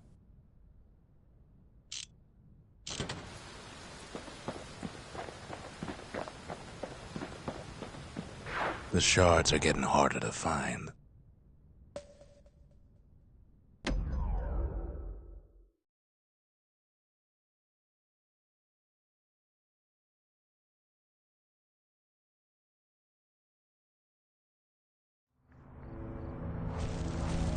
Not everything blew up in the calamity. Why, Colford Cauldron here blew up way ahead of its time. The cauldron boiled over some 300 years ago. They say it filled the skies with ash and the lakes with molten rock.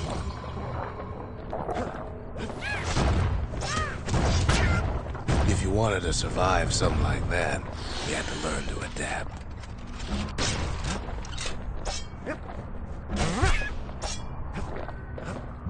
So in a way, the beasts of the wilds, they're all survivors too.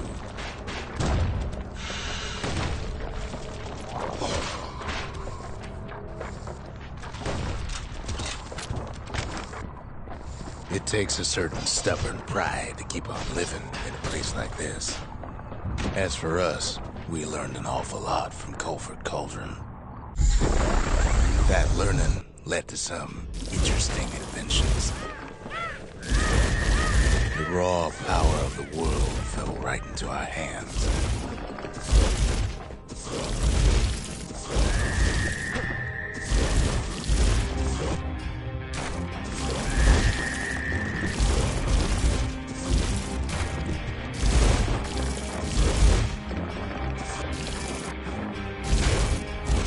Playing with the cauldron's fires became an addiction.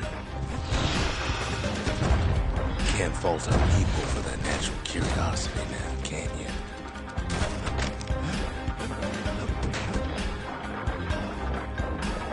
Sure, we dusted off a good many secrets out here. But we discovered other things we're better off not knowing.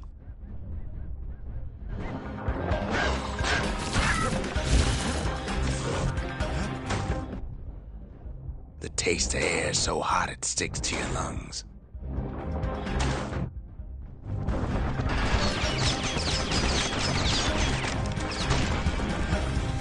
All sorts of awful things crawling underfoot.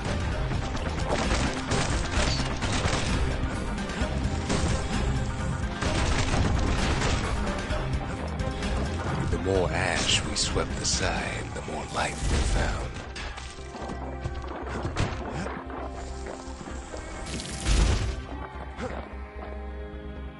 Never thought we'd find so much life in all that ash.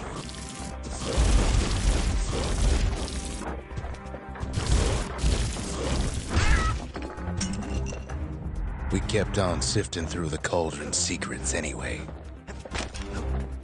Place is inhospitable as they come.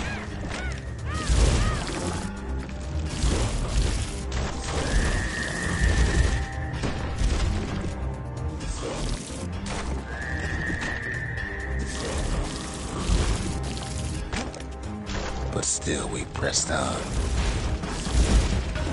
After all, when we looked down inside Culford Cauldron,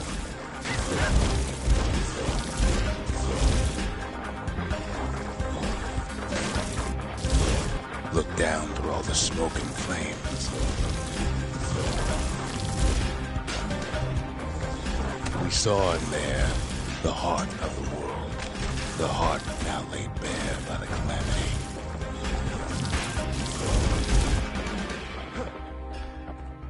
We had to have it. As for the kid, he just has to get that shard out of there. Too bad taking that thing woke up every last stink eye from here to Charleston Fog.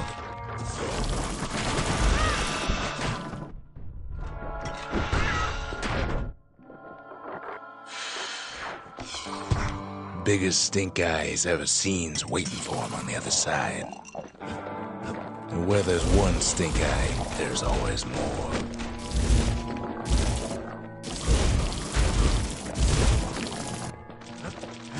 The cauldron's tenants all gather up to bid the kid a fond farewell. The kid don't shed any tears for him, though.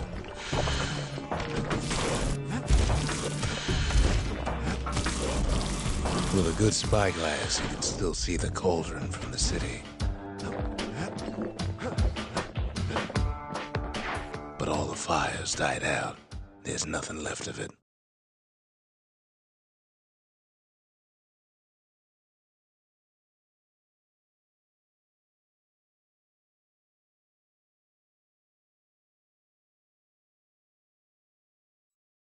He comes back looking like the inside of a chimney.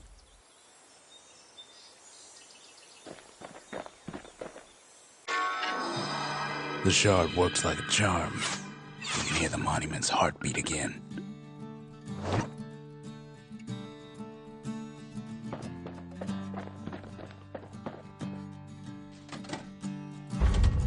Just the occasion to crack open the distillery's private reserve.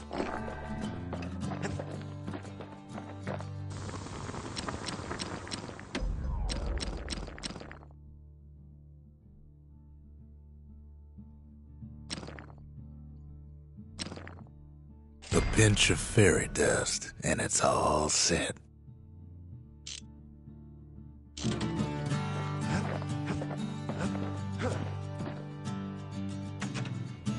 We're all a little short on friends these days, so that's a welcome sight.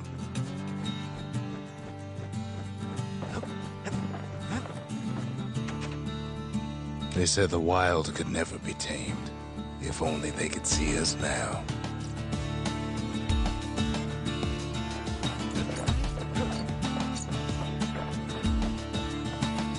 We spotted a pecker carrying a shard to Mount Zand.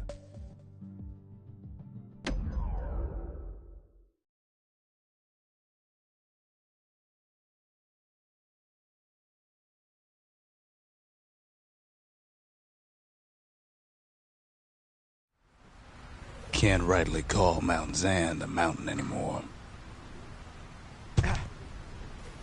There's no more mountains now. There's no place left for the beasts of the wild to go. So they figure they'll hold out right here, on a slab of mountain the calamity forgot.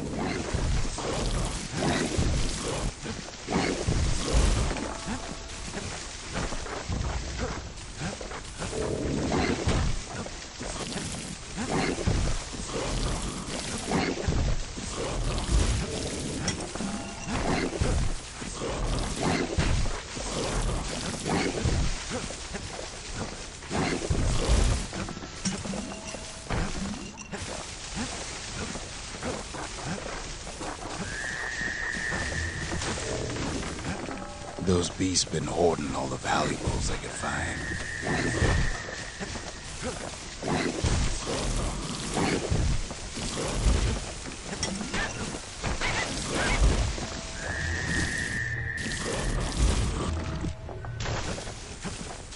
We only found that little layer because they found themselves a little shard.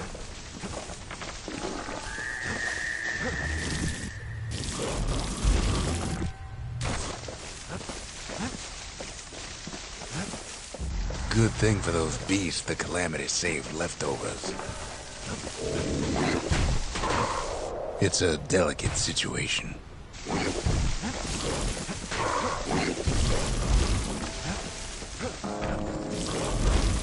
The creatures of the wild, they've been building a bastion of their own.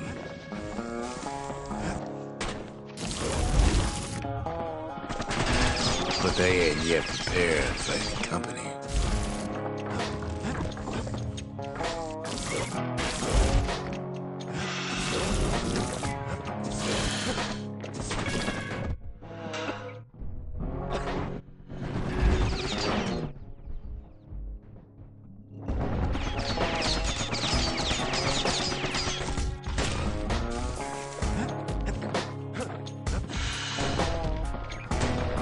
Best thing we can do for those beasts right now is put them down quick and clean. Besides, we have to take back what's ours. Even if the beasts of the wilds won't like it.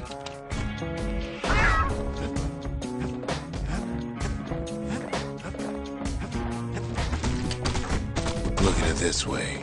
It's either them or us. But if we win, they win too. Our bastion is everybody's game, not just ours. Takes a lot of convincing, and our mortals have to do the talking. Unfortunately, there's no explaining that to a simple beast.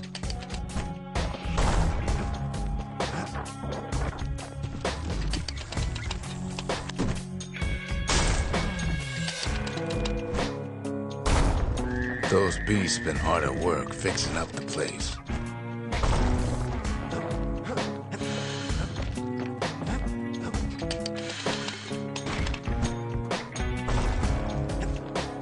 They've been searching for cores and shards, just like we have.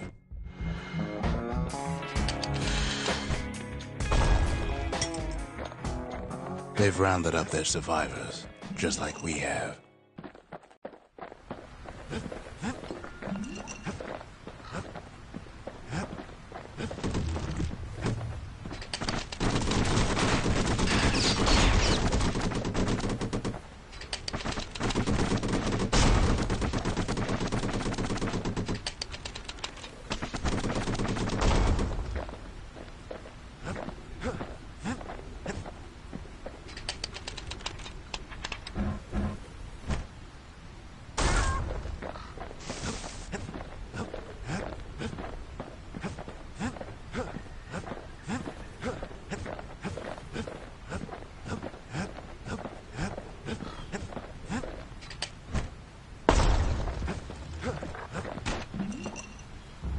What the city left behind, those beasts took for themselves.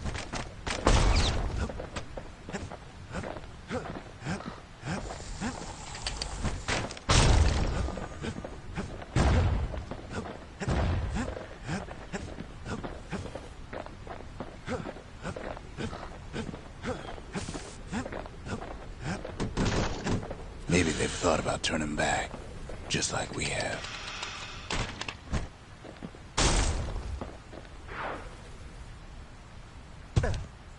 We just really need their shard. Kid got it fair and square.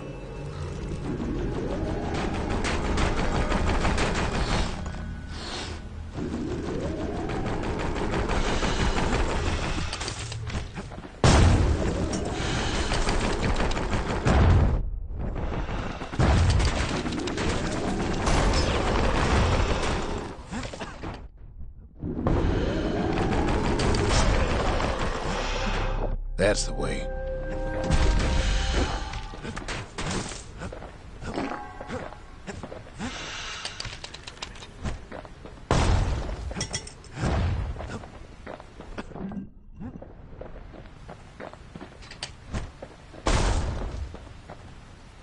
He's done what's best for him, don't you worry. Don't you worry.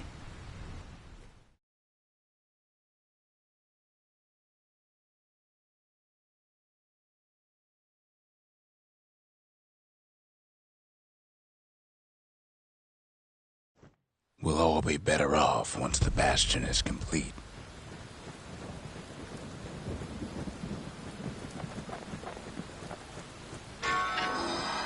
The monument's getting better. Zolf sure did a number on it, though.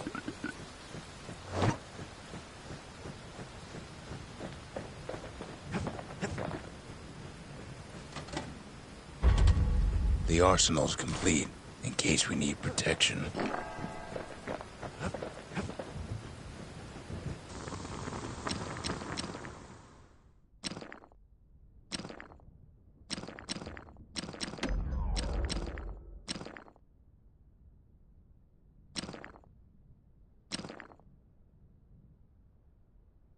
His bow's looking lean and mean like a prize fighter. Arrows like that can practically find their own way. Ain't that the finest breaker's bow you ever seen?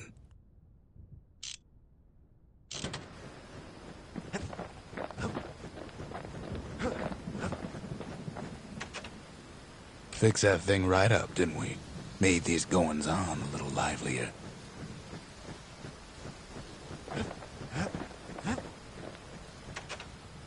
Suppose it's true a little song can put things in perspective.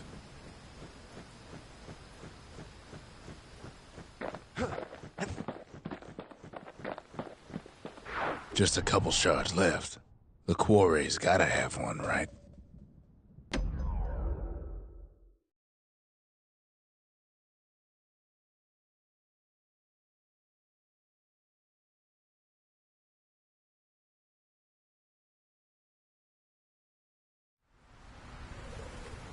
Imagine everything you'd need to build a city like Caelondia. It takes hard work and planning, and it also takes burstone quarry.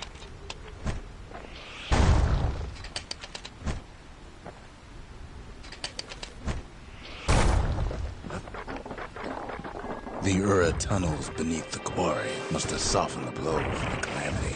Why would the Ura put up with those pests? Same goes for its natives, rattletails.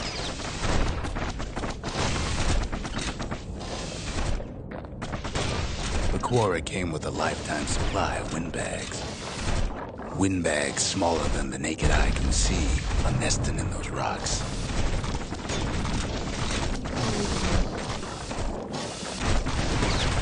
Not only are these rocks a source of life, we found that the oldest ones remember things.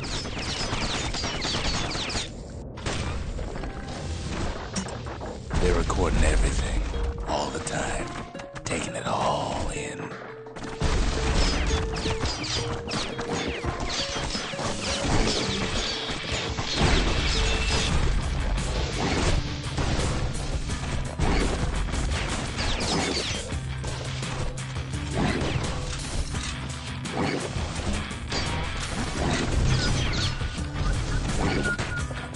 No wonder all those beasts were drawn to the quarry.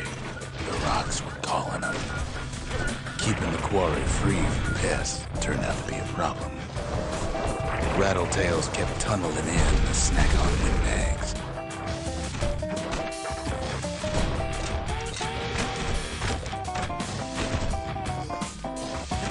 Even stink eyes started taking root in here.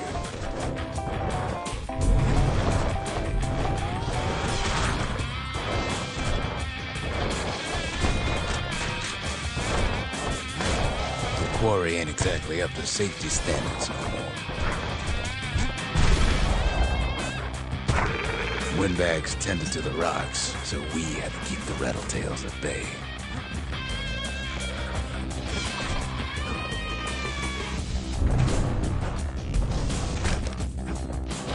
Now, why would the Ura sell off such a fascinating place? Might be the gods told them the quarry's bad news.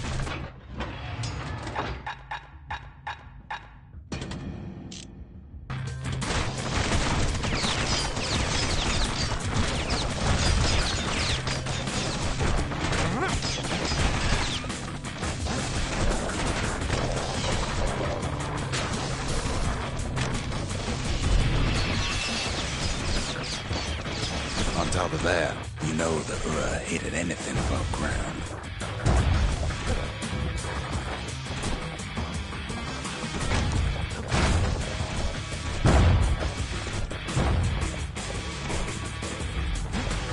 Might be the quarry just got too much sunshine for their liking.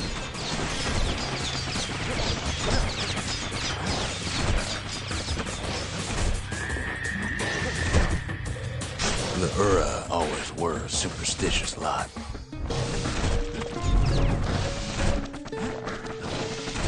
In any case, it's fair to say the quarry was a godsend.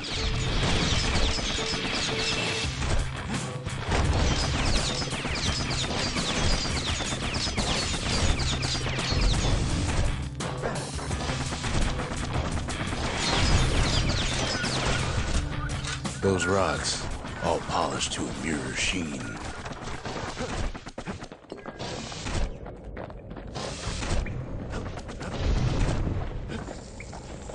The largest ones, you know as cores.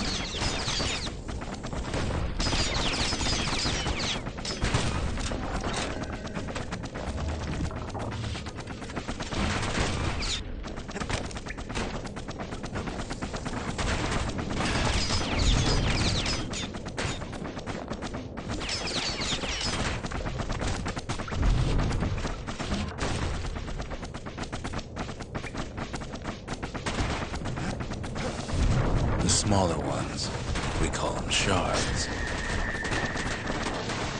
A shard's got a fraction of a core's power, enough to fuel a voyage to the motherland.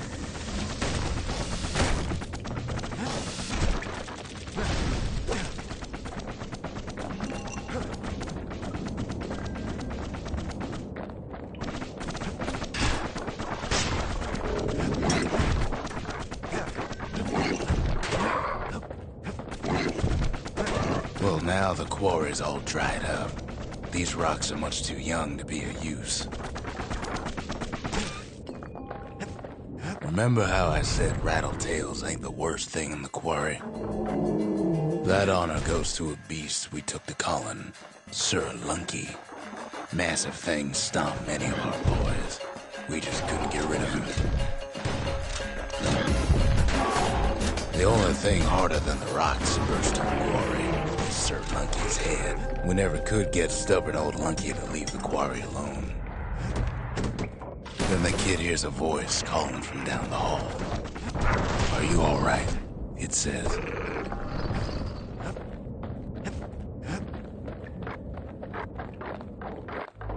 It's him.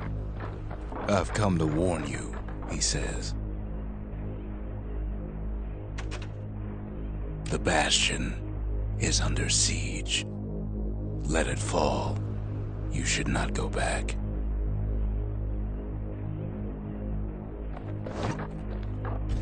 Kid hears him, but he ain't about to be deterred.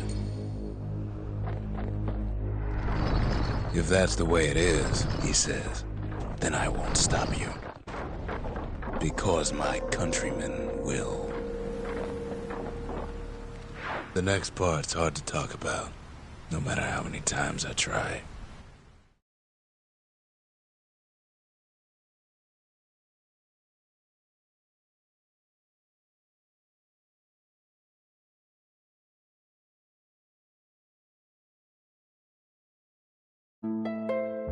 Say what you will about Zulf, but he's a man of his word.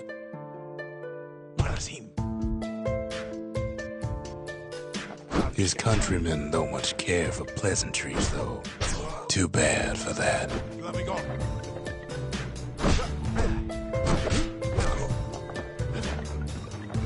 Zulf showed him the way here, and here they came to take revenge. They got inside the Bastion and shut the door. Kid's gotta go in through the back. Should have seen this coming. Felt it in my bones. To make matters worse, seems the took the girl.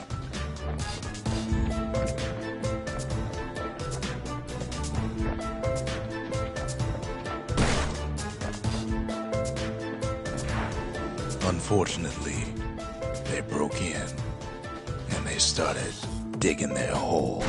Something wrong sprung out of those holes, and it's eating away this place. We tried to stop them, but we needed help.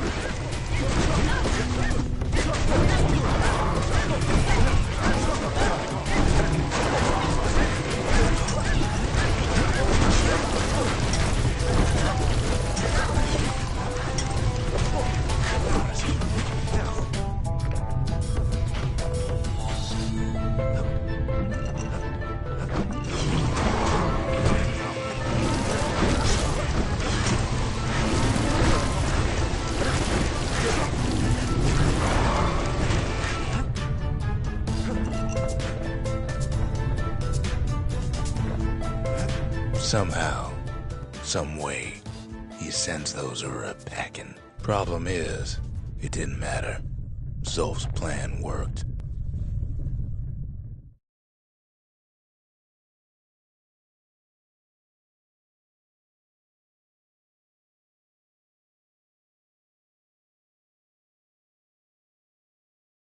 We find each other as the dust settles.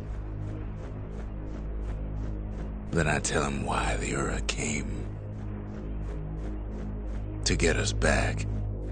For the Calamity. It was Caelondia's master plan to wipe the Ura out. But part of that plan backfired, didn't it? If only Zolf knew the whole story.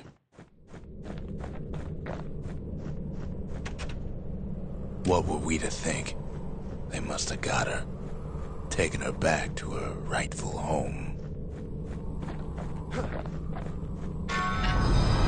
The shards can put this disease in remission, but there's only one cure. We need to finish what we started.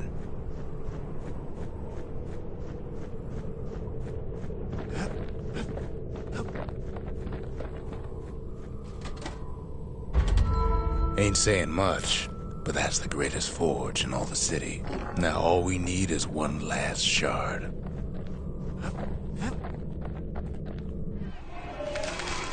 The culture. A still life of old unwanted keepsakes. The sanctuary. If we can build, we can rebuild.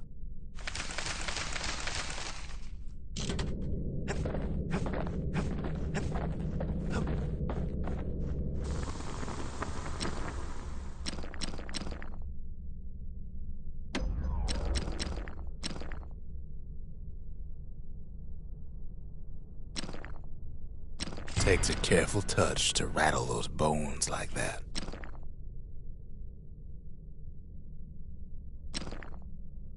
You don't want to know what he did to that thing, but believe me, it works.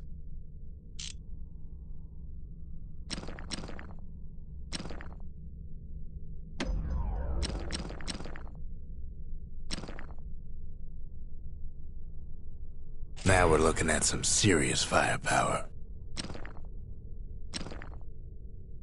The marshals would have been downright jealous.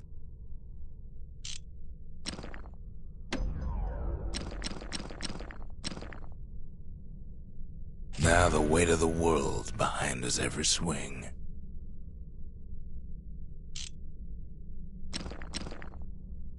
And that's everything.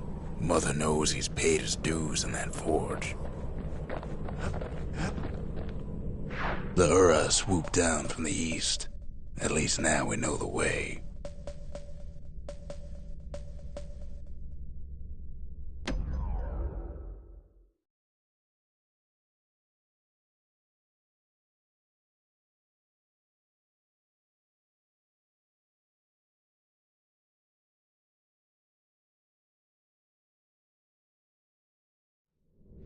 One last shard. It's all we need to put this mess behind us.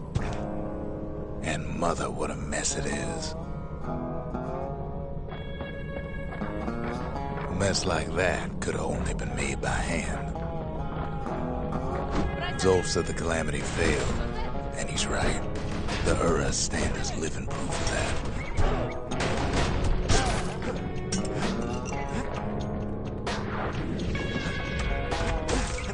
I At the heart of the calamity was a simple idea. We never wanted to go to war again. Wanted to rule it out. We sought solutions far beyond the city. We traveled near as far as the kid's going right now.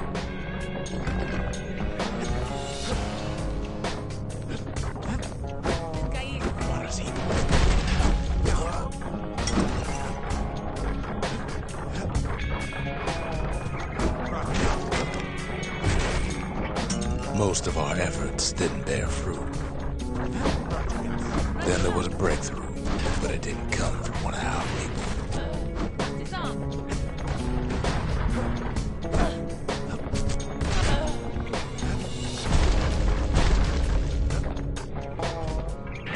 It came from an Ura, a brilliant young scientist named Ven. Ven worked for the Mancers, the sharpest knives in the city's drawer.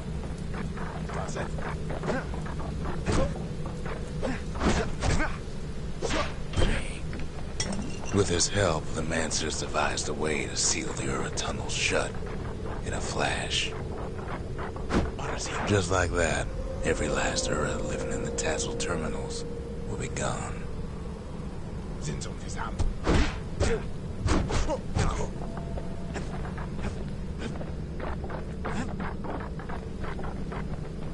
This discovery was never to be used, they said, except as a last resort.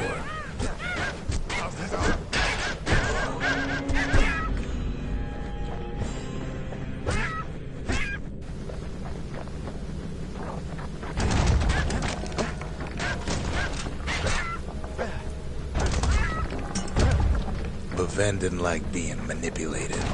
He had plans of his own. He sabotaged the Mancer's little science project, set it to blow up in their faces. Imagine how Ven must have felt when they finally made him pull that trigger.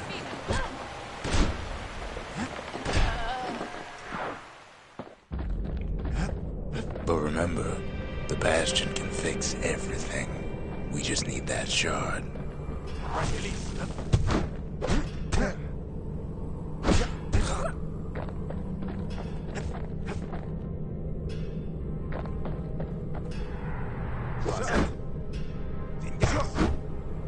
Too bad the Ura ain't exactly been willing to collaborate on that front.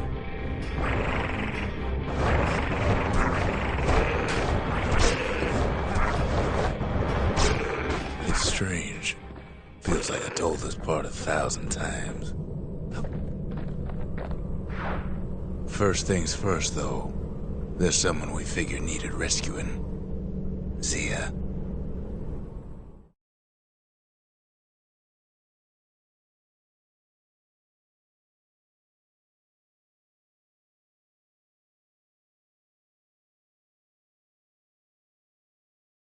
The Ura fell back, no doubt planning the next move, but we knew ours already.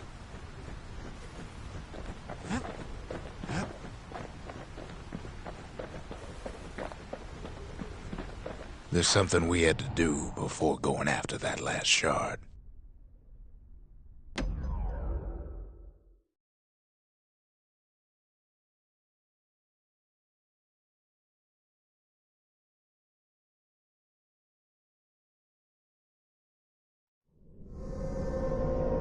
Well, now it's personal, ain't it? It's personal for him, and it's personal for me. He gets his hands on the care package I sent him.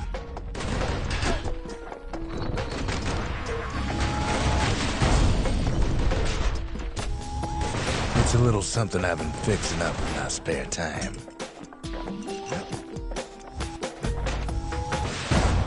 The Ura found a way to keep the calamity from spreading through Sultan's Hollow. Kid has to put a damper on their plans.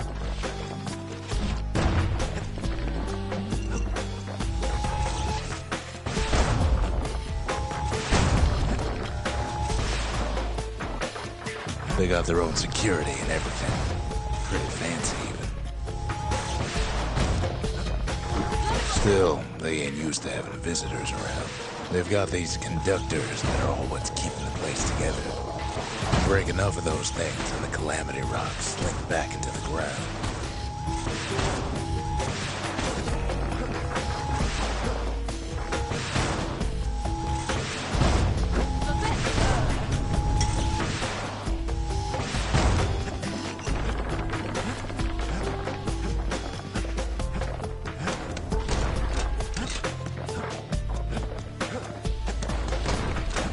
Those rocks are like tumors, the same kind the Ura planted in the Bastion. Well, the Ura must be in a panic right about now.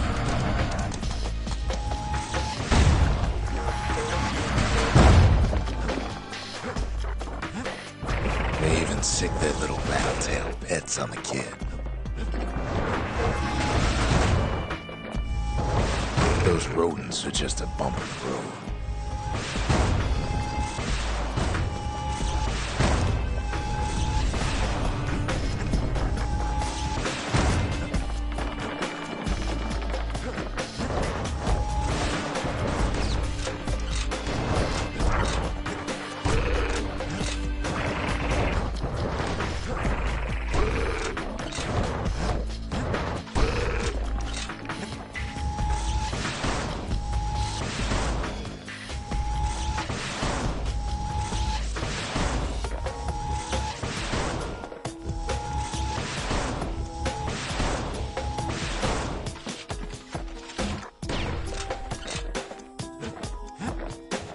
By now, every Ura from here to the terminals must know he's in town.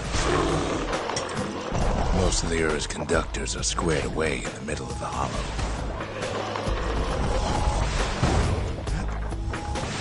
They're easy targets.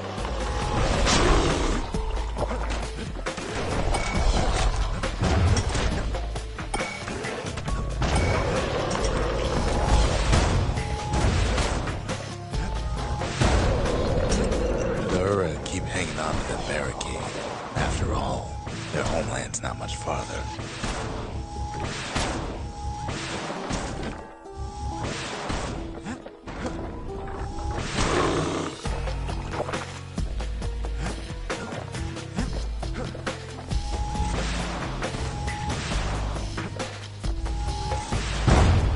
Those Calamity rocks must be eating that place apart from the inside.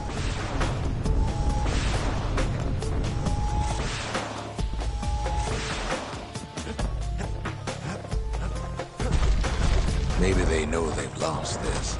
Lost to a kid.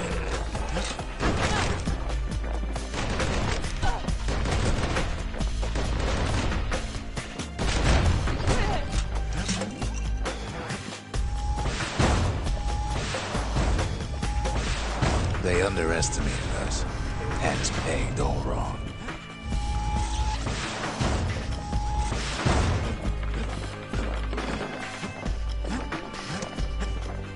Yes, our people caused the calamity, but here we are trying to fix it.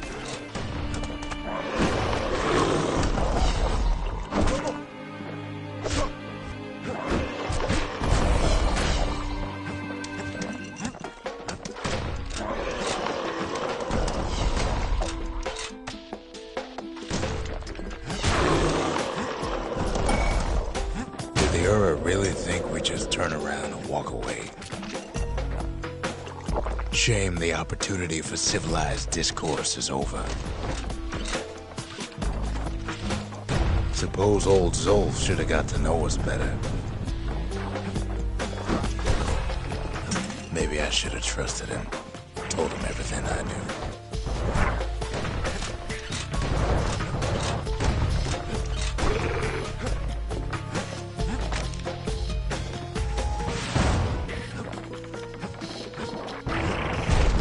As the hour grows desperate, the Ura bring out their big guns.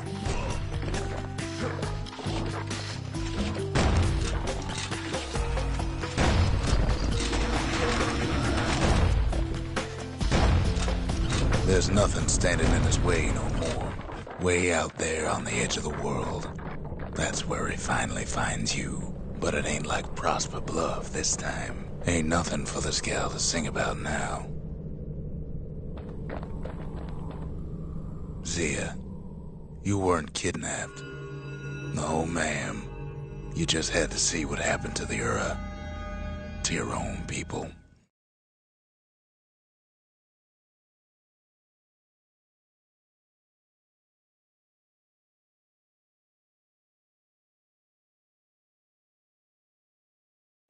You had to see if everything Zolf wrote to you was true.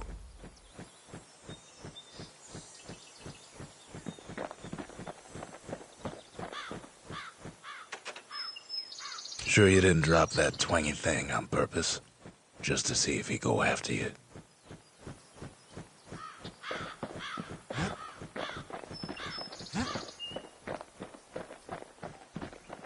Once the kid gets that last shard from Zolf, it'll all be over.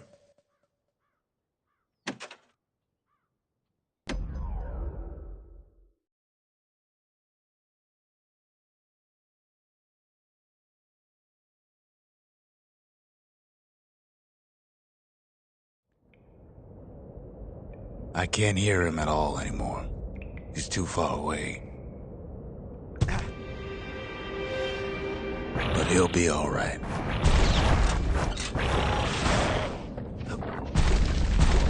The calamity hit the Tazzle terminals hardest of all.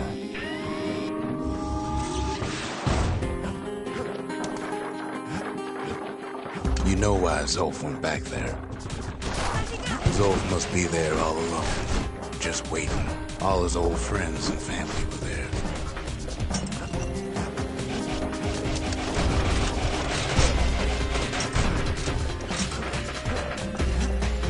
You know what's funny?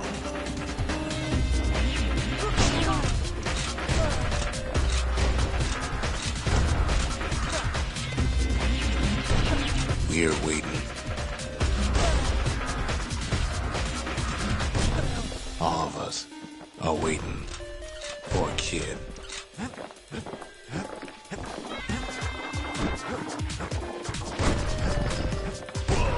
Look around. There's not much left to do here in the Bastion, I'm afraid. So why not tell each other stories to pass the time, right?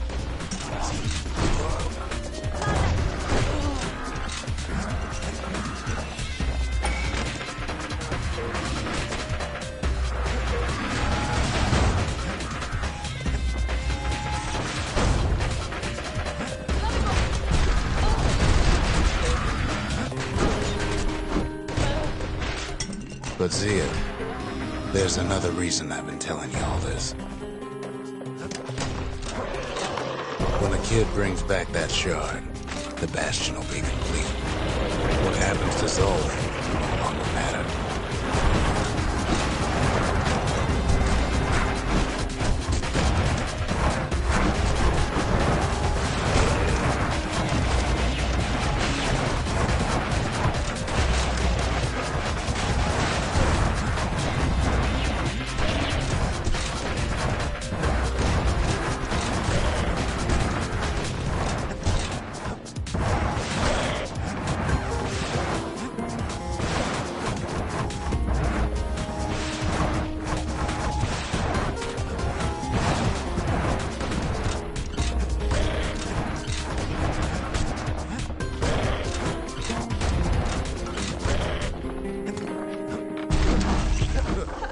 Zealandia will be whole again. Problem is, we'll all be gone.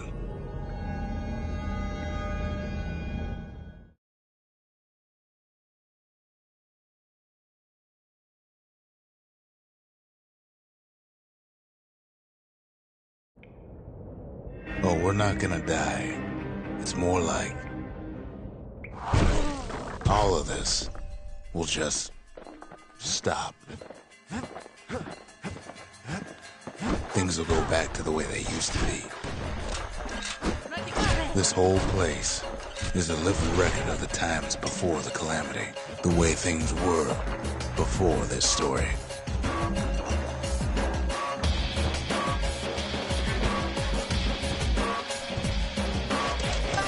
You'd be your old self again, Think of all those times that didn't go your way.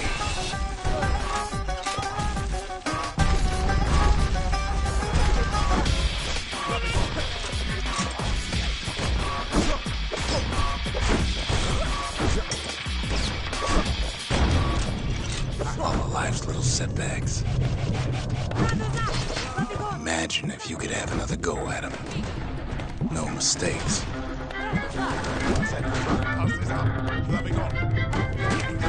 Anyone you've ever hurt. Everything you've ever done. You could do it over. And wouldn't that be grand? Wouldn't you agree? Well, I guess there's nothing more to say.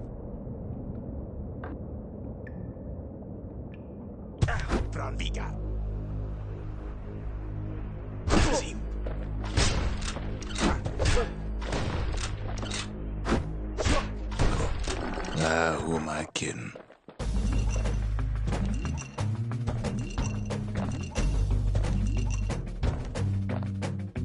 Look. There's something else. A confession. You follow me?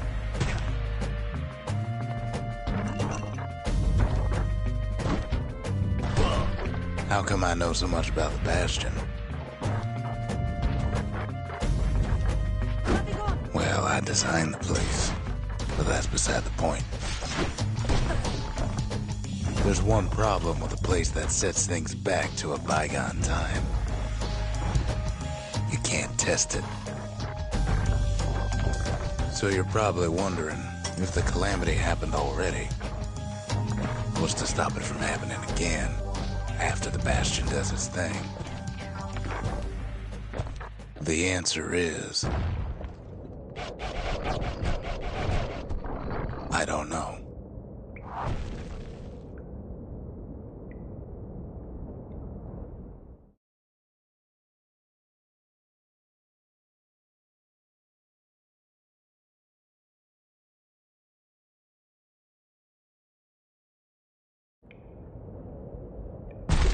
You're wondering if there ain't some other way out of this mess.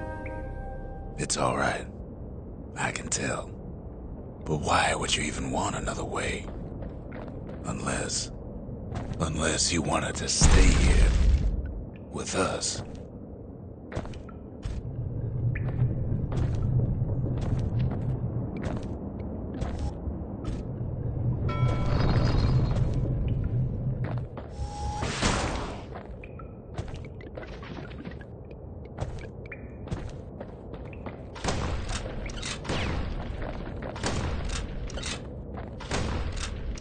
Well, that's sweet and all, but I don't know if I can stick around.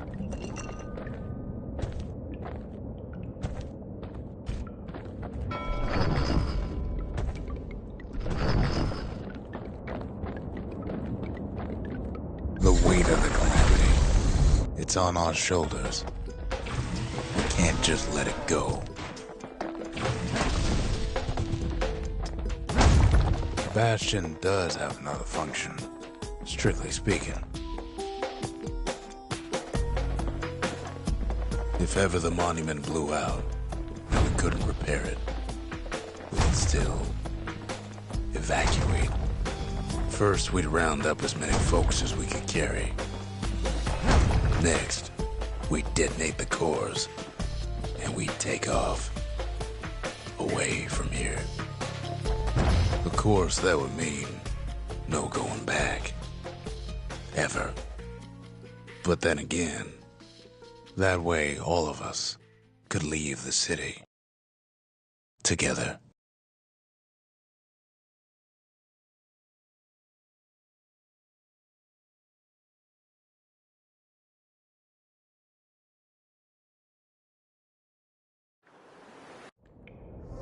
You know Zolf and his countrymen won't be giving up that shard without a fight, don't you?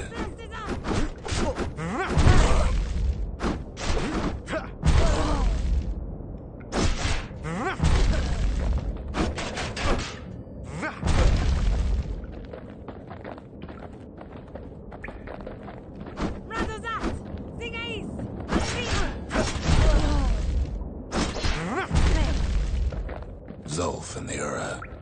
All they want now is to see the Bastion fall.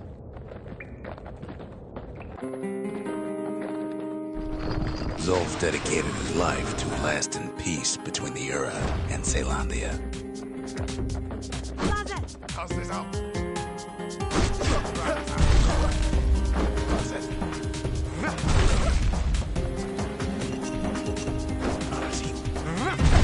He can't have imagined the city would try to wipe the Ura out.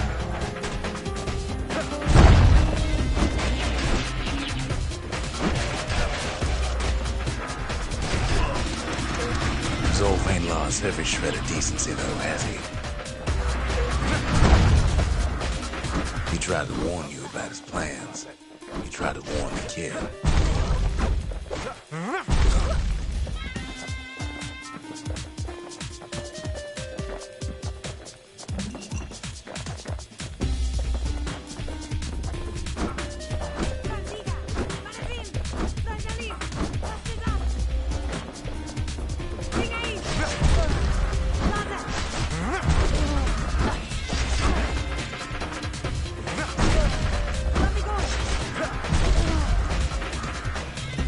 For Zolf, this ain't a personal matter.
One thing's for sure, the Ura can't be happy that the kid followed Zolf all the way home.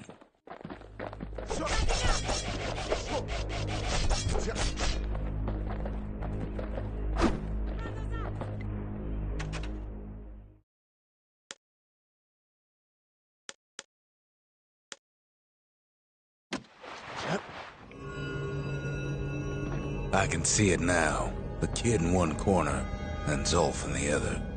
Ain't much of a fight. Don't you worry, though. Once the Bastion's restored, it'll all be all right.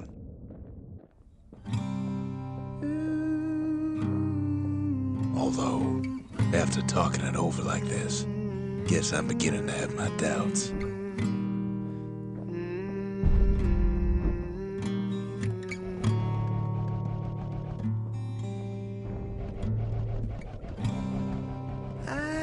Set my sail, fly, the wind it will take me back to my home, sweet home. Lie on my back, clouds are making way for me. I'm coming home, sweet home.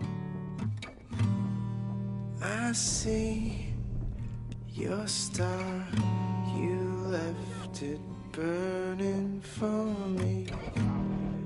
Mother, I'm here.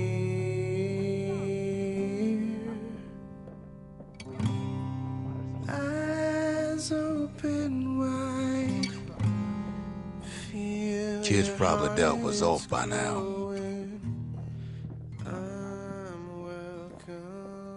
He reminds me of myself when I was his age. I ever tell you about those days?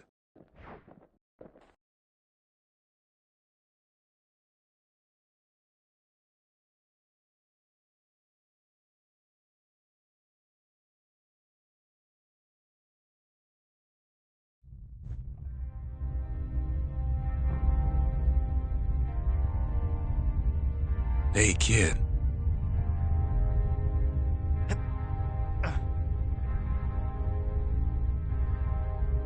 Get up, kid.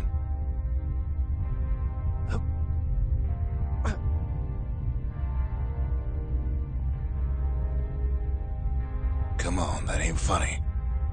I say get up.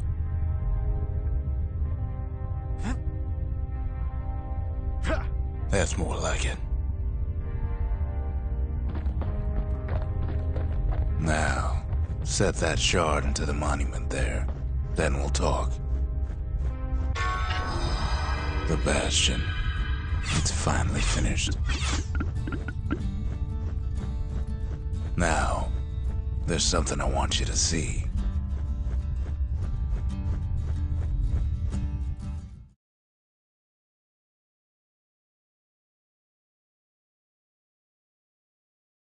Welcome to the heart of the Bastion. I ain't one for long goodbyes, so here's the deal. Zia and I figure you done the heavy lifting, so you get to do the honors. We can tell you how to work this thing if you got any questions. We made it. Any moment I'd want to live again happened after the calamity, not before.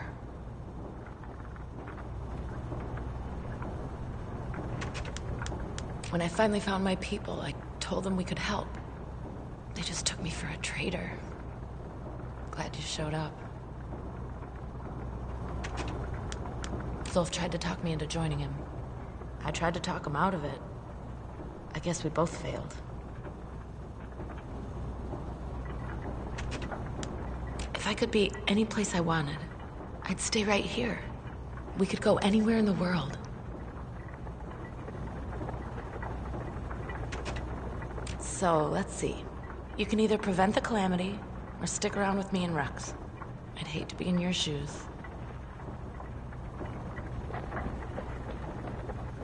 Good to see you. Don't let anything you've done get to you. You can save all those creatures here and now.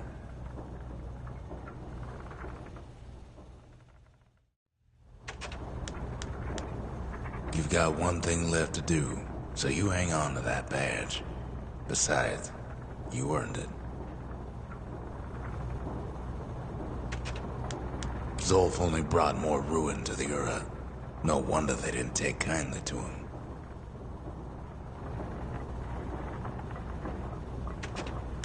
Always wondered what the motherland was like. Not that it matters anymore.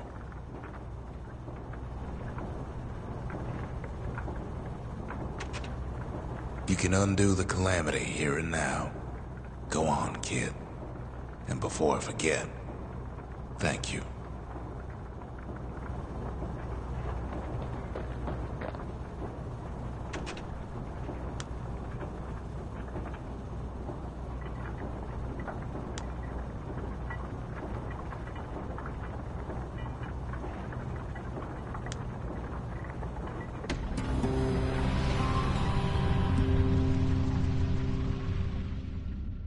It's finished. Now, sit tight. It'll be over soon. No matter what happens next, you're done good. I suppose all that's left is to try and remember this moment. The Bastion's gonna take us back to a better time. Before any of this. Maybe we'll forget everything you've done. And each other. Though after all we've been through, I find that hard to believe.